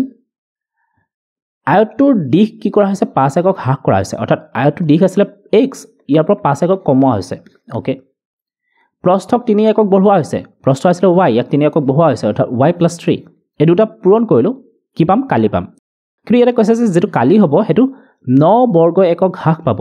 পোন প্ৰথমে ইয়াৰ কালি কিমান আছিল xy তো ইয়াতকৈ 9 বৰ্গ একক কম হ'ব অৰ্থাৎ -9 এখিনি যদি আমি অকমান সজাই কিনে লিখো তেতিয়া হলে কি হ'ব x * y xy x * 3 3x 5 * y 5y 5 * 3 15 is equal to xy minus 9 left hand side আৰু right hand side দুটাতে x plus xy আছে দুটা ক্যান্সেল গল তো তোমাৰ বাকি থাকিলে 3x minus 5y is equal to minus 9 minus 15 to মই সোফালে লৈ আহিলো plus 15 15 minus 9 6 আৰু ইফালে তোমাৰ থাকিলে 3x minus 5y তো এটা সমীকৰণ আমি পালো 3x minus 5y is equal to 6 this is number 1 next তোমাৰ কি কৈছে সোৱা next তোমাৰ কৈছে ইয়াত কৈছে যে ইয়াৰ দৈৰ্ঘ্যক 3 একক আৰু প্ৰস্থক 2 একক বৃদ্ধি কৰা হ'ল ইয়াৰ দৈৰ্ঘ্যক 3 একক বঢ়োৱা হৈছে আকৌ যেটো দৈৰ্ঘ্য আছিল তাক 3 একক বঢ়োৱা হৈছে অৰ্থাৎ x + 3 প্ৰস্থক 2 একক বঢ়োৱা হৈছে অৰ্থাৎ y + 2 ওকে তেতিয়া কি হ'বগে তেতিয়া কৈছে যে যেটো কালি আছিল হেতু 67 একক বৃদ্ধি পাব তো আগতে কালি আছিল কিমান xy তো ইয়াতকৈ কিমান বেছি হ'বগে 67 বেছি হ'ব এতিয়া এখিনি যদি আমি সজাই লিখো কি হ'বগে x * y xy plus x * 2 twice x plus 3 * y 3y plus 3 * 2 6 is equal to xy plus 67 দুই পক্ষৰ পৰা মই xy কেনসেল কৰিলো ইয়াত তোমাৰ থাকিলে twice x plus 3y is equal to 67 minus 6 plus 6 আছিলে হোফালে গলে minus 6 এটো তোমাৰ থাকিলে 61 আৰু এফালে তোমাৰ থাকিলে twice x plus 3y দ্বিতীয়টো সমীকৰণ আমি পালো twice x plus 3y is equal to 61 এতিয়া এক নম্বৰ আৰু দুই নম্বৰ এই দুটা সমীকৰণ যদি আমি অপোনেণ্ট পদ্ধতি ব্যৱহাৰ কৰো তেতিয়া হলে আমি ইয়াৰ পৰা x আৰু y মানটো উলিয়াব পাৰো তো মই দুটা সমীকৰণতে কি কৰো ইয়াত যেহেতু মই দেখা পাইছো যে ইয়াতে -5 আছে আৰু ইয়াতে কি আছে +3 আছে তো মাইনাস আৰু প্লাস থকাৰ কাৰণে মই ইয়াতে কি কৰো প্ৰথমটো সমীকৰণ মই 3 ৰে ইনটু কৰো আৰু দ্বিতীয়টো সমীকৰণ মই 5 ৰে ইনটু কৰো তো ওকে তো নম্বৰ 1 যেটো সমীকৰণ আছিল তাক মই 3 ৰে ইনটু কৰিম আৰু দুই নম্বৰ সমীকৰণটোক মই 5 ৰে ইনটু কৰিম তো এক নম্বৰ সমীকৰণটোক যদি মই 3 ৰে ইনটু কৰো তেতিয়া হলে কিমান হ'বগে 3 into 3 9x minus 5 into 3 15y is equal to 6 into 3 18 ঠিক একেদৰে দুই নম্বৰ সমীকৰণটো যদি মই 5 ৰে ইনটু কৰো তেতিয়া হলে কিমান হ'ব 5 দুগুণ 10 5 3 গুণ 15 আৰু ইয়াক 5 ৰে পূৰণ কৰিলে কিমান হ'ব 5 গুণ 5 6 5 গুণ 30 তো এটো মই দিলো 3 নম্বৰ সমীকৰণ আৰু এটো হল তোমাৰ 4 নম্বৰ সমীকৰণ এতিয়া মই 3 + 4 কৰো 3 + 4 কৰিলে 3 + 4 কৰিলে কি হ'ব এই দুটা যোগ হ'ব অৰ্থাৎ 10 + 9 19x বা তুমি এনেকৈ এবাৰ লিখিব পাৰা 9x plus 10x 9x plus 10x minus 15y plus 15y cancel gol is equal to 18 plus 305 এতিয়া ইয়াত কিমান হ'বগে 10 plus 9 19x is equal to এই দুখিনি যোগ কৰিলে কিমান হ'বগে 8 5 13 2 আৰু তোমাৰ 323 এতিয়া 19 ৰে যদি মই হৰণ কৰো 320 কিমান বাৰ যাবগে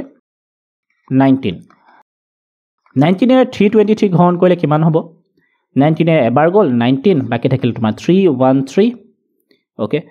7 বাৰ দিব পাৰি 7 9 গুণ 63 বাকি থাকিলে 6 7 গুণ 7 7 6 13 ওকে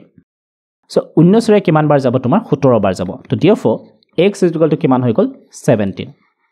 তো যেহেতু মই x ৰ মান পালো গৰিকে x ৰ মানটো মই এতিয়া ক'ত বহাব পাৰো যে কোনো এটা সমীকৰণ বহাব পাৰো তো x ৰ মান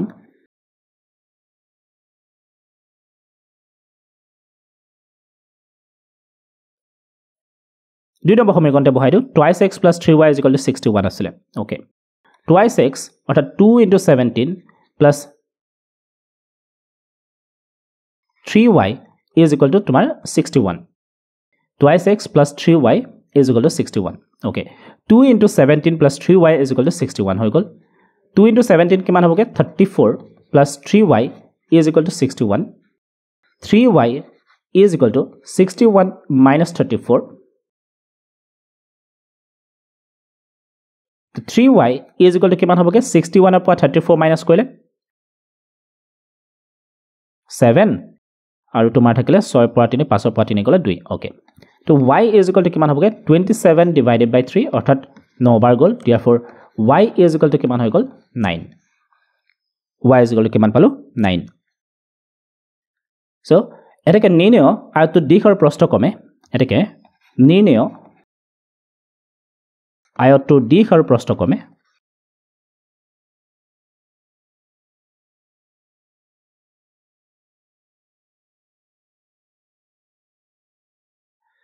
দৈৰ্ঘ্য আমি কিমান পালো 17 মিটাৰ আৰু প্ৰস্থ আমি কিমান পালো 9 metre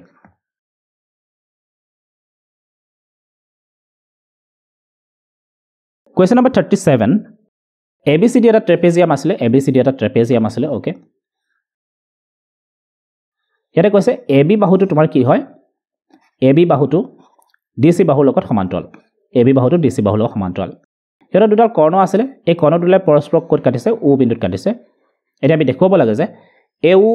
by BO is equal to CO by DO দিয়া আছে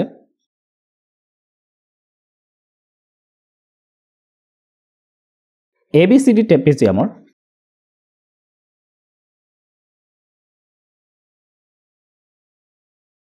AB is parallel to DC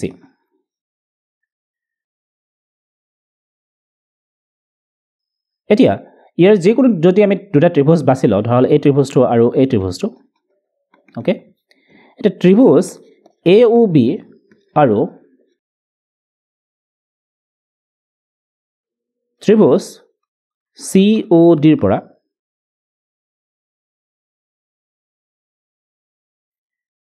এই দুটা ত্ৰিভুজতে আমি মন কৰোঁ তেতিয়াহ'লে এই কোণটো আৰু এই কোণটো কি হ'ব পৰস্পৰ সমান অৰ্থাৎ angle AOB is equal two angle COD কাৰণটো কি ইহঁত হ'ল বিপত্তিপ শীৰ্ষক কোণ বিপত্তিপ শীৰ্ষক কোণ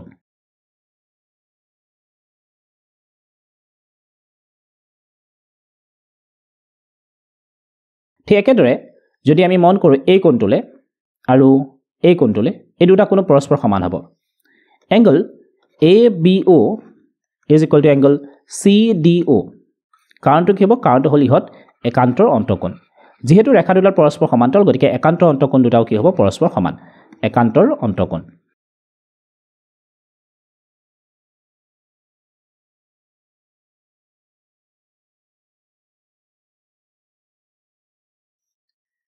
Therefore, triangle AOB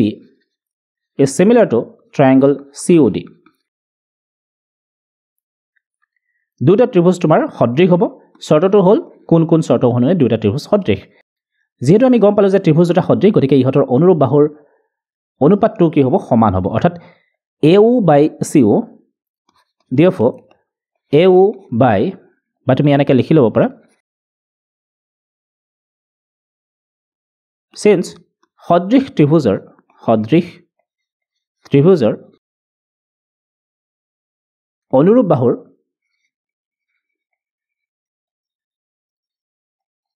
বাহুবোৰৰ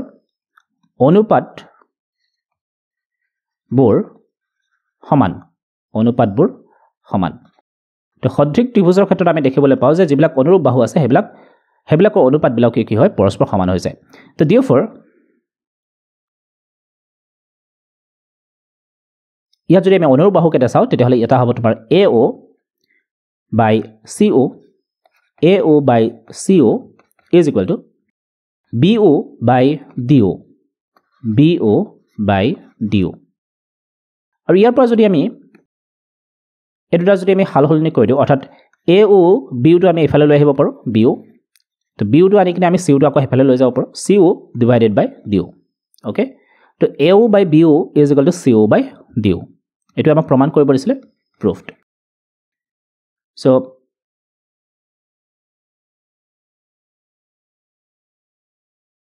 thank you everyone ইমান দেৰিলে তোমালোকে ভিডিওটো চাই আছিলা গোটেই প্ৰশ্নকাকতখনে আমি সমাধান কৰিলো আজি গতিকে আশা কৰোঁ যাতে তোমালোকে এই ভিডিওটো তোমালোকৰ বন্ধুবিলাকৰ মাজতো শ্বেয়াৰ কৰি দিয়া okay so thank you once again have a nice day bye bye